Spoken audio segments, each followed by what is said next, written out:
হৃদয়ে লিখেছি তোমারই নাম। নুসরাত জাহান বৃষ্টি। পর্ব ৮। ঘড়ির কাঁটায় ৯টা বেজে গেছে। যত রাত বাড়ছে শীতের তাপ তত বাড়ছে। কুয়াশায় ঢেকে গেছে রাস্তাঘাট। কুয়াশার কারণে কিচ্ছু দেখা যাচ্ছে না। কাছের জিনিসটা দেখা গেল, দূরের জিনিসটা যেন দেখা বড্ড দুষ্কর হয়ে দাঁড়িয়েছে। এই ঘন কুয়াশার মাঝেই জাহিন ৩ রাস্তার মোড়ে দাঁড়িয়ে আছে। এই জায়গাটাই অয়ন্তীর ফোনের লাস্ট লোকেশন হিসেবে ট্রেস করা হয়েছে। রাস্তায় থাকা সিসিটিভি ফুটেজ কালেক্ট করা হয়েছে, কিন্তু রাস্তার সিসিটিভি ফুটেজ চেক করলেও কুয়াশার কারণে গাড়িটা স্পষ্ট দেখা যাচ্ছে না, যার জন্য গাড়িটা কোন রাস্তা দিয়ে গেছে তাও বোঝা যাচ্ছে না। জাহিনের পাঞ্জাবির হাতা গুটানো, গলার দিকের দুটো বোতাম খোলা, চুল উস্কো খুস্কো হয়ে আছে। টেনশনে শরীর গরম হয়ে আছে তার। হাতে তার জ্বলন্ত সিগারেট, ক্ষণে ক্ষণে সেটা ঠোঁটের মাঝে রেখে শরীরের নিকোটিনের চাহিদা মিটাচ্ছে। এই পর্যন্ত ৭ থেকে ৮টা সিগারেট খেয়ে ফেলেছে সে। সিগারেট খাওয়া জাহিনের তেমন অভ্যাস নেই, কিন্তু আজ যেন এই না হওয়া অভ্যাসটা তরতর করে বাড়ছে সময়ের সাথে পাল্লা দিয়ে। নির্বাচন অফিসে গিয়ে সিসিটিভি ফুটেজ সবটা দেখেছে, তার গাড়িতে কি করে ফোনটা রাখা হয়েছে। লোকটার সমস্ত শরীর কালো পোশাক দিয়ে আবৃত ছিল, মুখে মাস্ক আর মাথায় কালো ক্যাপ পরা ছিল, যার জন্য চাইলেই চিনতে পারেনি মানুষটিকে। তবে লোকটি যে একজন দক্ষ কারিগর গাড়ির লক খোলার জন্য, সেটা জাহিন খুব ভালো করে বুঝতে পেরেছে। পুলিশের কাছেও যেতে পারছে না অয়ন্তীর কিডন্যাপিং কেসটা নিয়ে। একবার যদি এই ঘটনাটা লিক হয়ে যায় তাহলে অয়ন্তীর চরিত্র কালো দাগ পড়ে যেতে বেশি সময় লাগবে না, তাই যা করার নিজেদেরকেই করতে হবে, সেটাও রাতের মাঝে। জাহিনের পেছনেই রিহান দাঁড়িয়ে আছে। সমস্ত গার্ডরা আর দলের ছেলেরা এই কুয়াশার মাঝেই অয়ন্তীকে হন্যে হয় খুঁজে বেড়াচ্ছে। রিহান ভয় ভয় বলে, ভাইয়া আর খেও না, তোমার অভ্যাস নেই। জাহিন চোখ বন্ধ করে লম্বা এক টান দিল সিগারেটে। এতটুকু সময়ে বোঝা হয়ে গেছে তার অয়ন্তীকে টাকার জন্য কিডন্যাপ করা হয়নি, বরং শত্রুতার জের ধরে এটা করেছে, আর কে করেছে এটাও ভালো করে জানে। একবার শুধু অয়ন্তীকে খুঁজে পাক, তারপর ওই খলিল তালুকদারকে সে দেখে নিবে। শত্রুতা হলো গিয়ে তার সাথে, কিন্তু তার জন্য তার বউকে কেন এই শত্রুতার মাঝে টেনে আনবে? বউ তার কি ক্ষতি করেছে? এভাবে যদি পরিবারের সদস্যদের উপরে হাত দেয় তাহলে তো নিজের এই শান্ত শিষ্ট রূপটা ধরে রাখা মুশকিল হয়ে যাবে সকলের সামনে। মাথায় ঘুরপাক খাচ্ছে নানা ধরনের বাজে বাজে চিন্তা ভাবনা। অয়ন্তীর উপর অত্যাচার করছে না তো কিডন্যাপাররা তার উপর শোধ নেওয়ার জন্য? মেয়েটা যে বড্ড দুর্বল হৃদয়ের। রাগে জাহিনের চোয়াল শক্ত হয়ে এলো, চোখ দুটো লাল হয়ে আছে, পানি টলমল করছে দু চোখ। ফোঁস করে নিঃশ্বাস ছেড়ে হাতে থাকা সিগারেটটা ফেলে রেগে মেগে গগন কাঁপিয়ে চিৎকার করে সামনে থাকা মাঝারি সাইজের গাছটা সজোরে লাথি মারে। গাছটা সাথে সাথে মাঝ বরাবর ভেঙে যায়। সবাই চমকে জাহিনের দিকে তাকায়। জাহিন নিজের কোমরে ২ হাত রেখে জোরে জোরে নিঃশ্বাস ছাড়ছে। ইচ্ছে করছে ওই খলিল তালুকদারকে জনসম্মুখে এনে সকলের সামনে কুকুরের মতো পিটাতে। তাহলে যদি এই রাগের পরিমাণটা একটু হলে কমে। জাহিন হিংস্র গলায় নুহাসকে হাঁক ছেড়ে ডাকল। নুহাস রাস্তার সিসিটিভি ফুটেজ দেখছিলি? জাহিনের ডাক শুনে দৌড়ে আসে। জাহিন বলল, গাড়িটা কোন রাস্তা দিয়ে গেছে ট্রেস করা গেছে? নুহাস কাচুমাচু হয়ে বলে, না ভাই, আসলে কুয়া। নুহাসকে বলার সুযোগ না দিয়েই জাহিন চেঁচিয়ে বলে উঠে, কি বা ল ফালাইতাছোস তোরা, যে এতজনে মিলে একটা গাড়ি ট্রেস করতে পারতাছোস না? নুহাস ঢোক গিলল। নম্র ভদ্র জাহিন যে ভীষণ ক্ষেপে গেছে বেশ বুঝতে পারছে সে।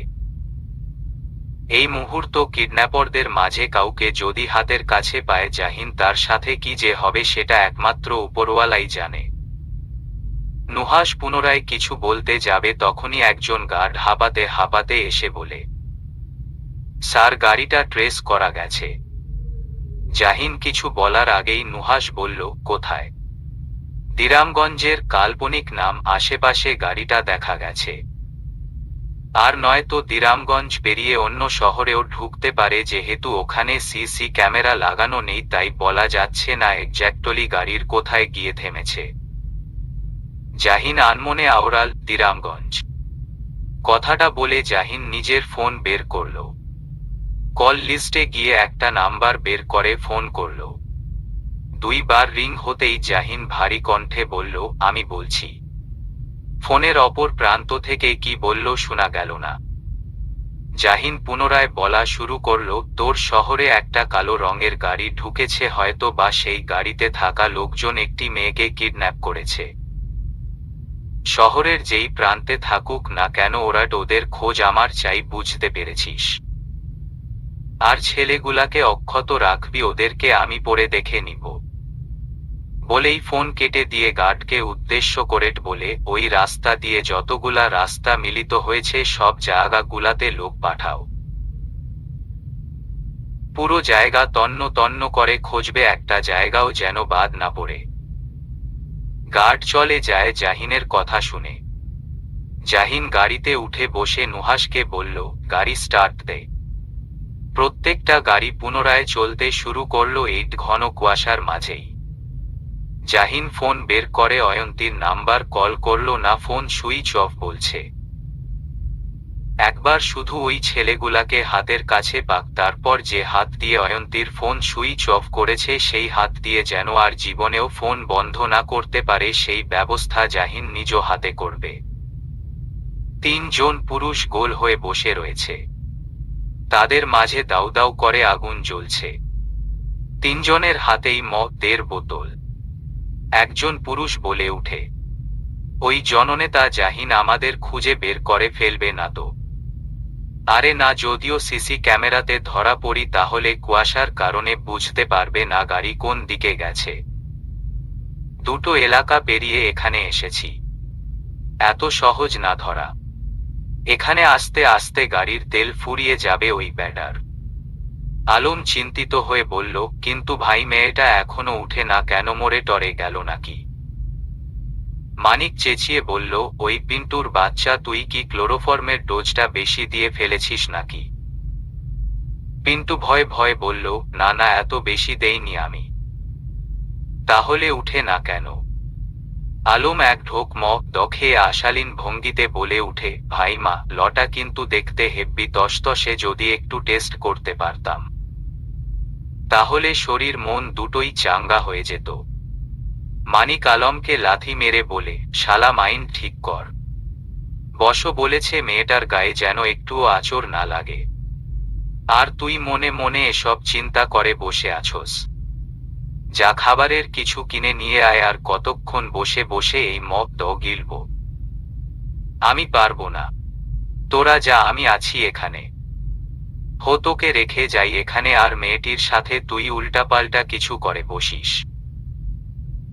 চুপচাপ খাবারের কিছু নিয়ে আয় যা। পিন্টু আর আলম চলে গেল, রয়ে গেল শুধু মানিক এই পোড়া বাড়ির সামনে। অয়ন্তী পিটপিট চোখে তাকালো। চারিদিকে অন্ধকার দেখে চোখ মুখ খিচে বন্ধ করে নিল। কিছুক্ষণ চোখ বুজে থেকে পুনরায় তাকালো। শোয়া অবস্থায় পুরো জায়গাটা ঘাড় ঘুরিয়ে দেখল সে। ঘরের মধ্যভাগে একটা লাইট জ্বলছে, যেটার আলো খুবই ক্ষীণ। অয়ন্তী ধীরে ধীরে উঠে বসল। উঠে বসতেই মাথাটা চক্কর দিয়ে উঠল। খুব যন্ত্রণা হচ্ছে মাথায়। অয়ন্তী বা হাত দিয়ে মাথাটা চেপে ধরে আবারও চারিদিকে নজর বুলাল। কোথায় আছে সে? এটা কোন জায়গা?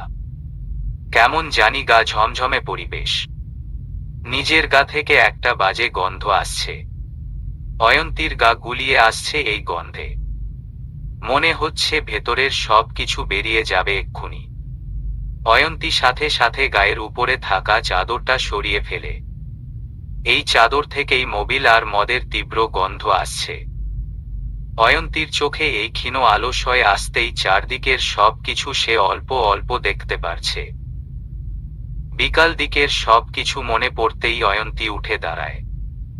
বাহির থেকে কারো গুনগুনানোর সুর ভেসে আসছে। অয়ন্তী খালি পায়ে আস্তে আস্তে হেঁটে জানলার ধারে ভিয়ে দাঁড়িয়ে দেখে একজন পুরুষ আগুন জ্বালিয়ে বসে আছে আর মদ খাচ্ছে। আর বাকি দুজন কোথায়? অয়ন্তী বাইরের জায়গাটা পর্যবেক্ষণ করল, চারিদিকে গাছগাছালিতে ভরা। অয়ন্তী শুকনো ঢোক গিলল। এই সুযোগ তাকে পালাতে হবে। অয়ন্তী নিঃশব্দে হেঁটে দরজার কাছে গিয়ে দরজার হাতলে হাত রেখে টান দিলে বাইরে থেকে দরজা বন্ধ। অয়ন্তী শরীরের সমস্ত শক্তি কাটিয়ে দরজা টান দিল, কিন্তু না, খুলল না। দরজার টানাটানির শব্দ পেয়ে মানিক পেছনে ফিরে তাকিয়ে চিৎকার করে বলে, ভাবি উঠেছেন আপনি? অয়ন্তী চিৎকার করে বলে, প্লিজ আমাকে যেতে দিন। আমি আপনাদের কি ক্ষতি করেছি যে এভাবে আমাকে আটকে রেখেছেন?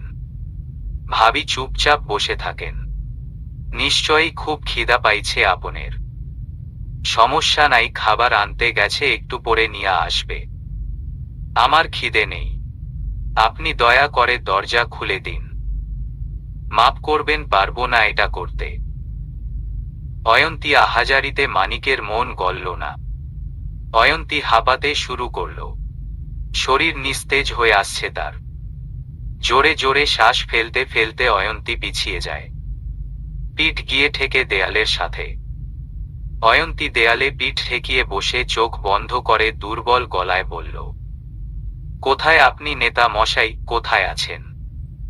আপনার অয়ন্তী যে আপনার থেকে আজ অনেক দূরে চলে এসেছে। এই আধারে ডুবে থাকা ঘর থেকে কখন নিয়ে যাবেন আপনার সাথে আমায় নেতা মশাই? একটু জলদি আসুন না আমার কাছে, আমার যে খুব ভয় হচ্ছে এখানে থাকতে। বলতে বলতে অয়ন্তী চোখ বন্ধ করে নেয়। কি মেয়েটিকে নিয়ে কেউ একজন চলে গেছে মানে কি? যুবকটি দাঁতে দাঁত চেপে কথাটি বলল।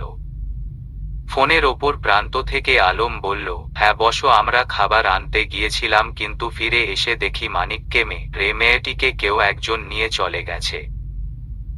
মেয়েটিকে কেউ নিয়ে গেছে সেটা তোরা বুঝেছিস কিভাবে? আমার খাবার কিনে এসে দেখি লোকটি মেয়েটিকে গাড়িতে বসিয়ে নিজেও গাড়িতে উঠে বসে দ্রুত এখানে থেকে চলে যায়। আমার পিছু নিতে চাইলেও নিতে পারিনি, কারণ গাড়ির চাবিটা হারিয়ে ফেলেছি আমার। শুয়োরের বাচ্চারা, তোরা কোনো কাজের না। আলম ভয় ভয় বলে, এখন কি করব আমার বস? ওই মানিক কি রা গেছে? হ্যাঁ বসো, রা গেছে। আমরা চেক করেছে, এক্কেবারে শরীর ছেড়ে দিছেও। তোদের যে জিনিসটা জন্য ফোন দিয়ে সাবধান করতে চাইছিলাম, এখন সেই জিনিসটাই তোদের কাছে নেই। তার আগেই মেয়েটিকে নিয়ে কোনো এখন আগন্তুক চলে গেল। ওই লোকের মুখ দেখেছিস তোরা? না বসো। ঠিক আছে, এই জায়গা থেকে কেটে পড়। ওই জাহিন যে কোনো সময় তোদের কাছে পৌঁছে যেতে পারে।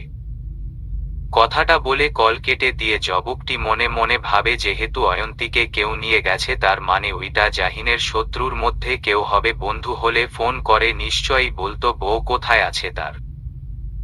কিন্তু তা না করে নিজের সাথে করে নিয়ে গেছে। ভালোই হয়েছে।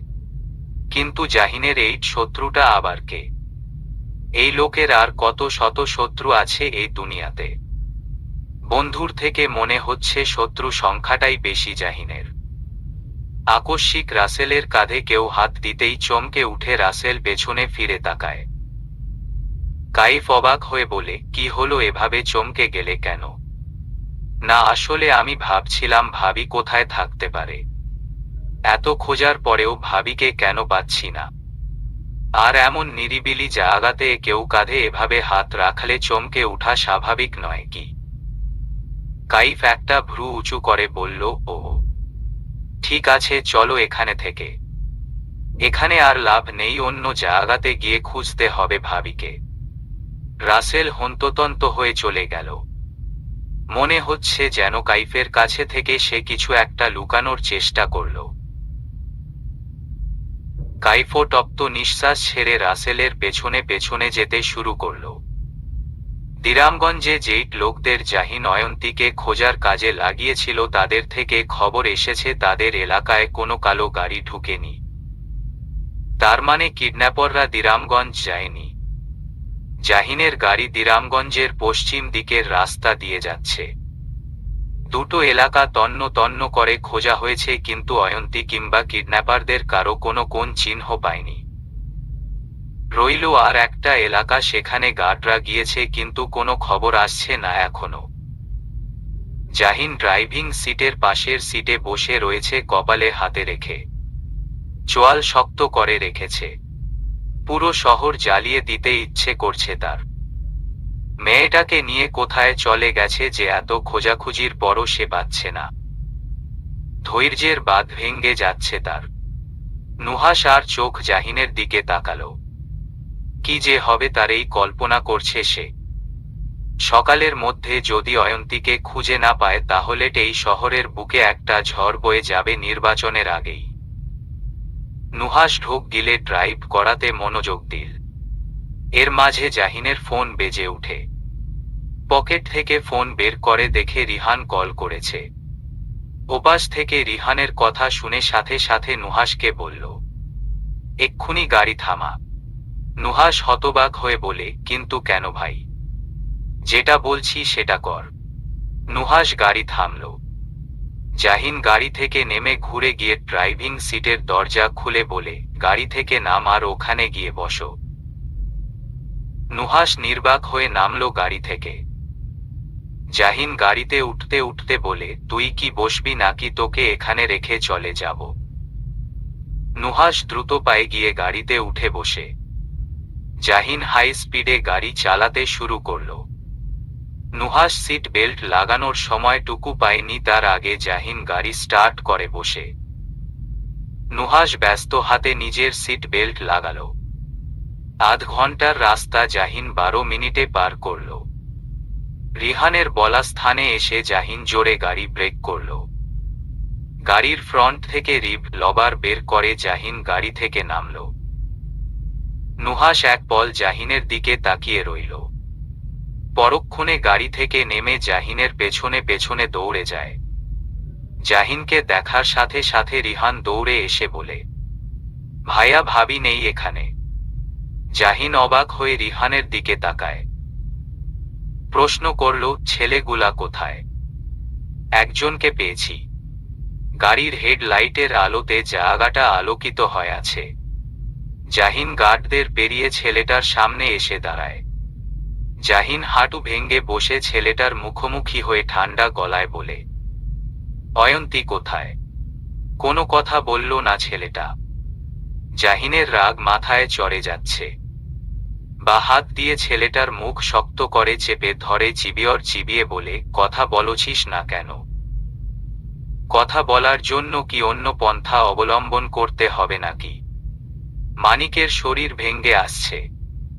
তাকে মাথায় আঘাত করা হয়নি আকস্মিক, তার ঘাড়ের ধারে কেউ যেন ইলেকট্রিক শক দিয়েছিল, আর সাথে সাথে সে জ্ঞান হারিয়ে ফেলে। এরপর আর কিচ্ছু মনে নেই তার। কিন্তু আলম আর পিন্টু উত্তেজনার বশে মানিককে মৃত ভেবে ভুল করে বসে।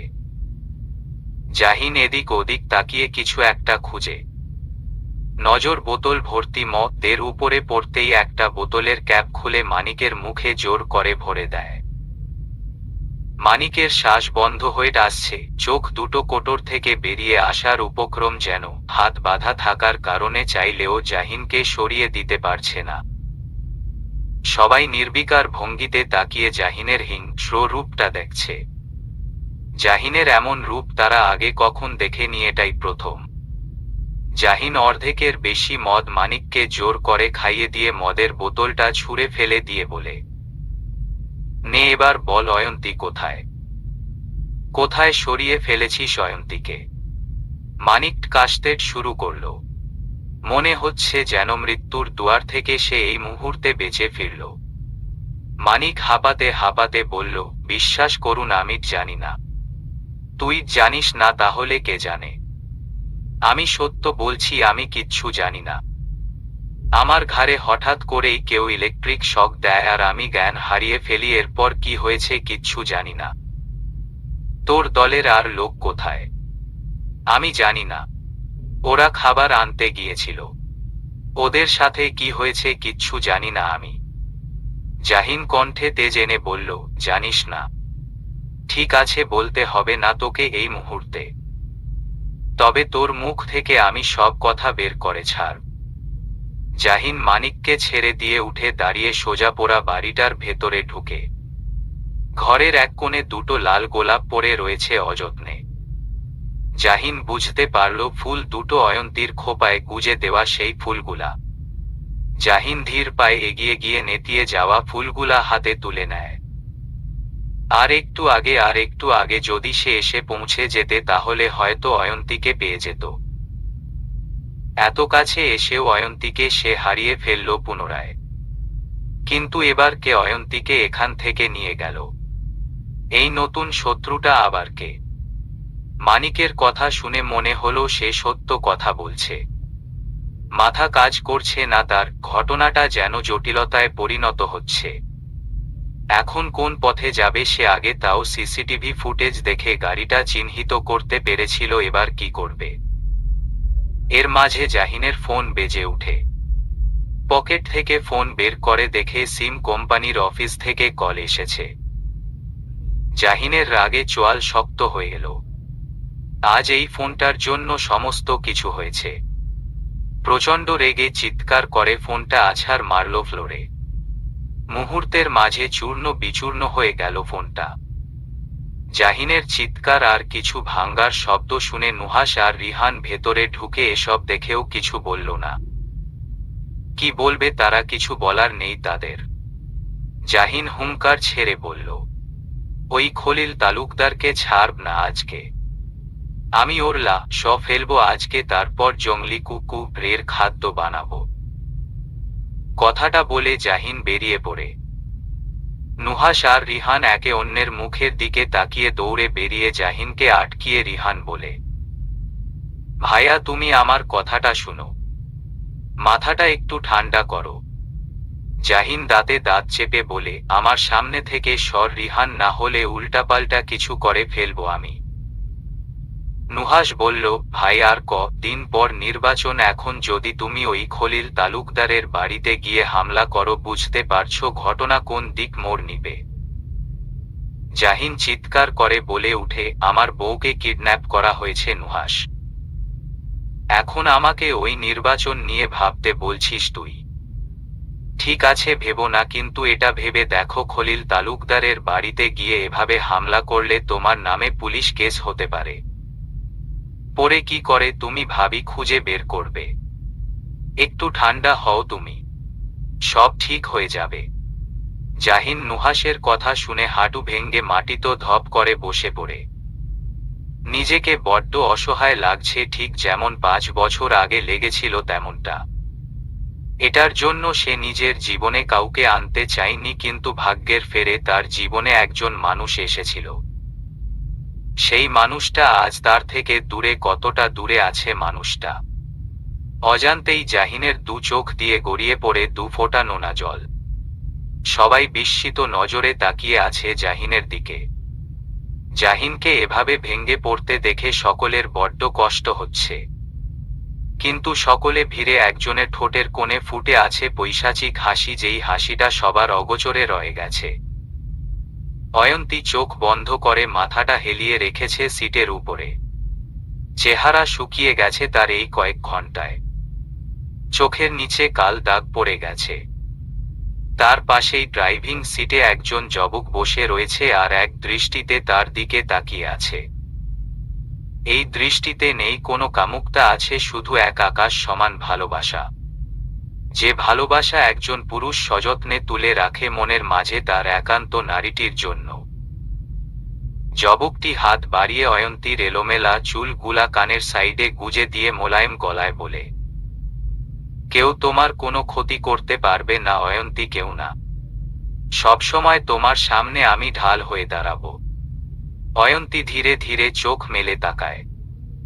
চোখ ঘুরিয়ে নিজের আশেপাশের জায়গাটা দেখে নিল। নিজের অবস্থান যখন টের পেল তখন এক প্রকার লাফিয়ে উঠে বসল। পুরো গাড়িতে সে একা। তার ঘুমাতে যাতে অসুবিধা না হয় তার জন্য গাড়ির সিটটা পর্যন্ত হেলিয়ে দেওয়া। নিজের গায়ের দিকে তাকালে দেখে ছেলেদের শীতের জ্যাকেট তার গায়ে। অয়ন্তী এসব দেখে মনে মনে ভাবে কিডন্যাপেররা কি এত ভালো হয়, কিন্তু তারা কোথায়? তাকে এখানে একা রেখে কোথায় গেল? আর সে তো ওই পুরনো বাড়িতে ছিল, তাহলে এখানে আসলো কি করে?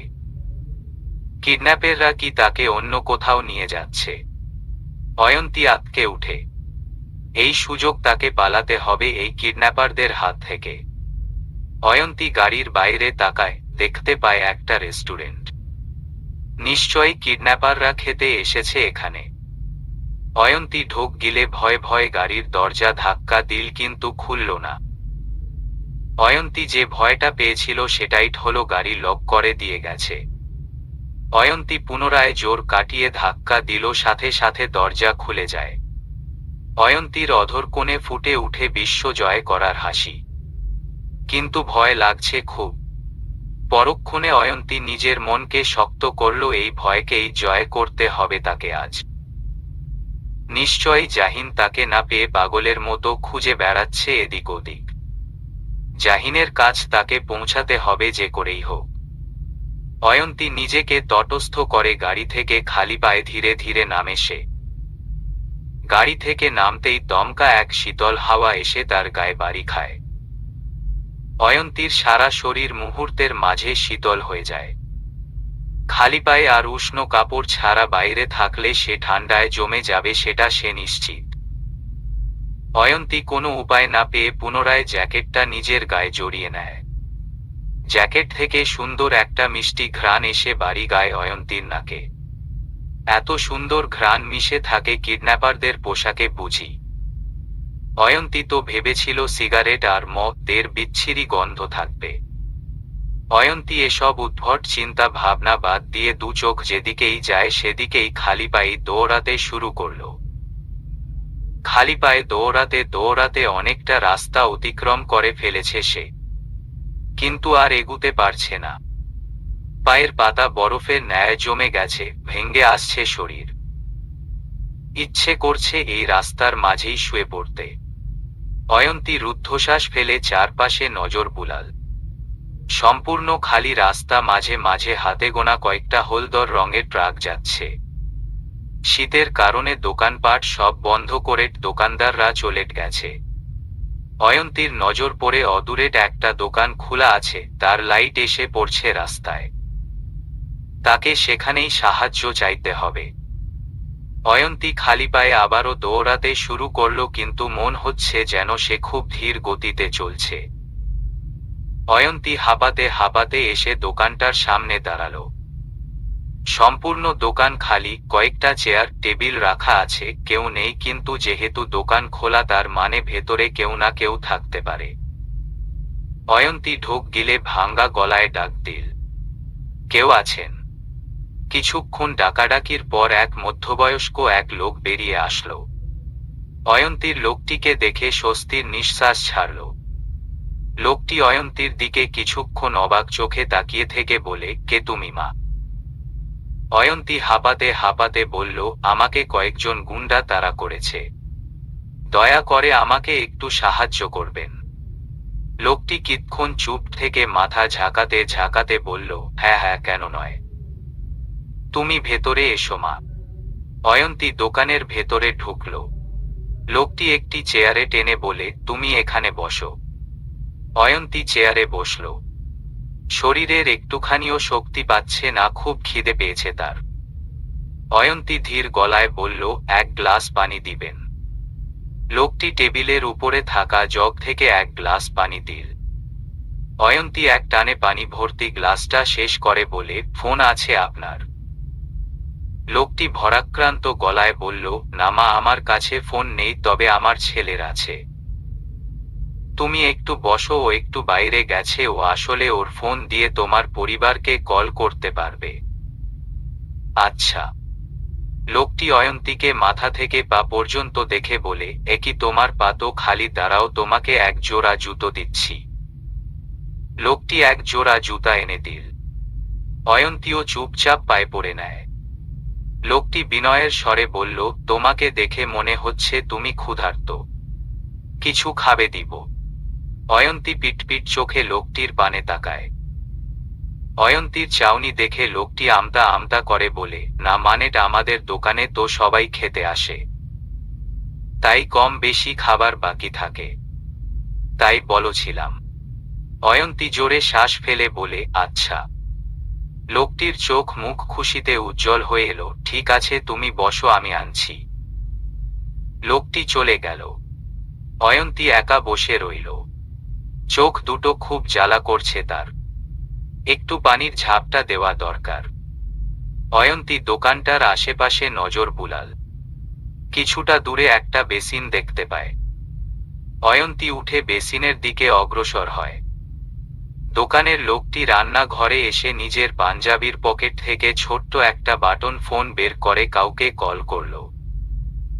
ফোনের ওপাশের লোকটি কল ধরতেই খুশি খুশি গলায় বলে, একটা পাখি পেয়েছি।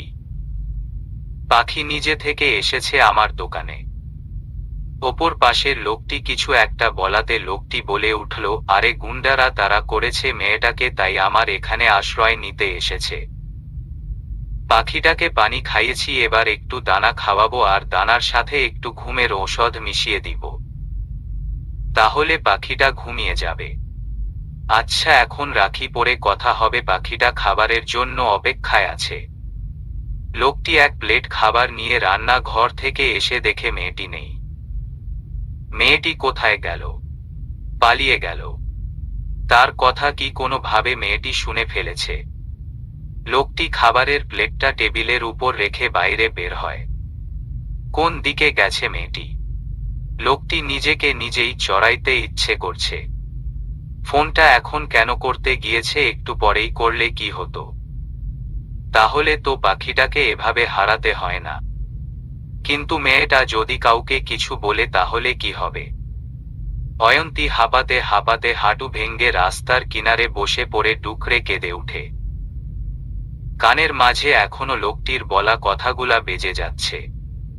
দুনিয়াতে মেয়েদের কোথাও নিরাপত্তা নেই। চারিদিকে ভালো মানুষের মুখোশের আড়ালে একটা ভয়ঙ্ক র সত্তা লুকিয়ে আছে। মুখে মেয়েটিকে মা ডেকেও সেই মেয়েটির সর্বনাশ করে দেয় এই ভয়ঙ্ক র প্রকৃতির লোকগুলা। অয়ন্তী কি করবে কিচ্ছু বুঝতে পারছে না। বড্ড অসহায় লাগছে নিজেকে। কোথায় আছে সে এটাও বুঝতে পারছে না। এখন যে কারো কাছে সাহায্য চাইবে, এই সাহায্যটা চাইতেও ভয় লাগছে তার। যদি আবারও বিপদে পড়তে হয় তখন। কিছুক্ষণ আগে এক বিপদের হাত থেকে কোনো মতে বেঁচে ফিরেছে সে, আর কোনো বিপদে পড়তে চায় না সে। অয়ন্তী ভাঙ্গা গলায় বলতে শুরু করল, কোথায় আছে নেতামশাই আপনি? এতটা সময় লাগাচ্ছেন কেন আমাকে খুঁজে পেতে? একটু জলদি আসুন না। আপনার অয়ন্তী যে আর পারছে না এই ধকল সামলাতে। যোগবোগটা হাতে করে খাবারের প্যাকেট নিয়ে রেস্টুরেন্ট থেকে বেরিয়ে গাড়ির কাছে এসে গাড়ির দরজা খুলতেই হতবাক হয়ে যায়। হাত থেকে খাবারের প্যাকেটটা শব্দ করে নিচে পড়ে যায়। গাড়িতে অয়ন্তী নেই। অয়ন্তী কোথায় গেছে? যুবকটি পাগলের মতো সব জায়গা খুঁজতে শুরু করল। আশেপাশে যত দোকান ছিল সব দোকানে ঢুকে ফোনে থাকা অয়ন্তীর ছবি দেখিয়ে বলে, মেয়েটিকে দেখেছেন? যুবকটি যতগুলা মানুষকে পেয়েছে সবাইকে অয়ন্তীর ছবি দেখিয়ে একই প্রশ্ন জিজ্ঞাসা করল। কিন্তু কেউ দেখেনি অয়ন্তীকে। যুবকটি আশাহত হয়ে ফিরে এলো নিজের গাড়ির কাছে। রেগে গিয়ে নিজের গাড়িতে আঘাত করে চিৎকার করে উঠে পাগলের মতো বলতে থাকে, একটু পেশেন্স ধরে রাখতে পারলে না অয়ন্তী? তুমি জেগে যখন গিয়েছিলে তখন পালিয়ে যাওয়ার কি দরকার ছিল? আমি তো তোমাকে তোমার নিজের ঠিকানায় পৌঁছে দিতাম, কিন্তু তুমি চলে গেলে। এখন যদি তুমি কোনো বিপদে পড়তো। যুবকটি কথা বলে পুনরায় উন্মাদের মতো চুল টেনে বলল, না না, তোমাকে আমি কোনো বিপদে পড়তে দিব। তার আগেই তোমাকে খুঁজে বের করব। যুবকটি পুনরায় রেস্টুরেন্টে গিয়ে সিসিটিভি ফুটেজ চেক করে দেখে অয়ন্তী কোন রাস্তা দিয়ে গেছে। যুবকটি গাড়িতে বসে বিপজ্জনকভাবে গাড়ি ইউ টার্ন করে অয়ন্তী যে রাস্তা দিয়ে গেছে সেই রাস্তা দিয়ে স্পিডে গাড়ি চালাতে শুরু করল। জাহিন স্থির হয়ে গাড়িতে বসে রয়েছে। বাঁ হাতের কনুই গাড়ির জানলায় ঠেকিয়ে রেখে কপালে হাতের 5 আঙ্গুল রেখে শান্ত চোখে বাইরে তাকিয়ে আছে। চোয়াল শক্ত করে রেখেছে। পাশেই ড্রাইভিং সিটে নুহাস বসে রয়েছে। আর চোখে জাহিনের দিকে একবার তাকিয়ে সামনের দিকে তাকায়। জাহিনের মনে এই মুহূর্তে এখন কি চলছে কিচ্ছু বোঝা যাচ্ছে না। অয়ন্তীকে হাতের কাছে পেয়েও হারিয়ে ফেলল। এখন কোথায় খুঁজে বেড়াবে অয়ন্তীকে এই রাতের অন্ধকারে? বুকের ভেতরটা পুড়ে ছারখার হয়ে যাচ্ছে। বারবার 2 হাত শক্ত করে মুষ্টিবদ্ধ করে নিচ্ছে। জাহিন মাথাটা সিটের উপর হেলিয়ে দিয়ে চোখ বন্ধ করে নেয়। পরক্ষণে কিছু একটা মনে করে জাহিন শটান মাথাটা সোজা করে বসে অধৈর্য গলায় বলল, গাড়ি থামা নুহাস। নুহাস বিস্মিত হয়ে বলে, মানে? জাহিন নুহাসের দিকে রাগী চোখে তাকিয়ে দাঁতে দাঁতে চেপে বলে, এক কথা কতবার তোকে বলতে হবে? নুহাস শুকনো ঢোক গিলে গাড়ি থামল। জাহিন দ্রুত হাতে গাড়ির দরজা খুলে পেছনে ফেলে রেখে আসা রাস্তায় দৌড়াতে শুরু করল। জাহিনের পেছনে পেছনে নুহাস আর রিহানও যায়। সে স্পষ্ট দেখেছে রাস্তা পাশে কাউকে বসে থাকতে। জাহিন কিছু দূর এসে থেমে যায়। তার কিছু দূরে বসে রয়েছে অয়ন্তী বিধ্বস্ত অবস্থায়। শরীর ঝাঁকি দিয়ে উঠল জাহিনের এই দৃশ্য দেখে। সত্যি কি এটা অয়ন্তী নাকি তার চোখের ভুল?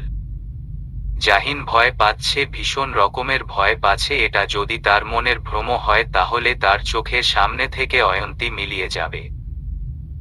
মিলিয়ে গেলে অয়ন্তীকে এই মুহূর্তে আর চোখের সামনে দেখতে পাবে না। জাহিন ঢোক গিলে ধীর গলায় বলল, অয়ন্তী। অয়ন্তী ফুপানো থামিয়ে মাথা তুলে তাকায়। তার থেকে কিছুটা দূরে জাহিন দাঁড়িয়ে আছে। রাস্তার স্ট্রিট লাইটের হলদে আলোতে ভেসে উঠল বিধ্বস্ত হয়ে দাঁড়িয়ে থাকা জাহিনের চেহারা। অয়ন্তীর নিজের চোখকে বিশ্বাস করতে পারছে না। এটা কি সত্যি জাহিন নাকি তার কল্পনা? অয়ন্তী সাহসা বলে উঠে, নেতা মশাই। জাহিনের পেছনে এসে রিহান, নুহাস আরও অনেকেই থামে। জাহিন স্বস্তির নিঃশ্বাস ছাড়ে। না, তার মনের ভুল নয় এটা। এটা সত্যি, তার অয়ন্তী তার সামনে রয়েছে এই মুহূর্তে। জাহিন প্রাণ ভরে শ্বাস নিয়ে পাগলের মতো ছুটে অয়ন্তীর কাছে আসে। হাঁটু ভাঁজ করে অয়ন্তীর সামনে বসল। শক্ত করে জড়িয়ে ধরল নিজের পেশিবহুল শক্ত দুটো হাত দিয়ে। অয়ন্তীকে অজান্তে গড়িয়ে পড়ল 2 চোখ দিয়ে অশ্রুকণা। হিতাহিত জ্ঞান হারিয়ে পাগলের মতো বউয়ের 2 গালে কপালে মুখ খেতে শুরু করল। অশ্রুসিক্ত নয়ন জোড়া বন্ধ করে। অয়ন্তী হাঁপাচ্ছে, খুব জোরে হাঁপাচ্ছে। রিহান, নুহাস আর সকলে জাহিন আর অয়ন্তীর দিকে অবাক চোখে তাকিয়ে আছে।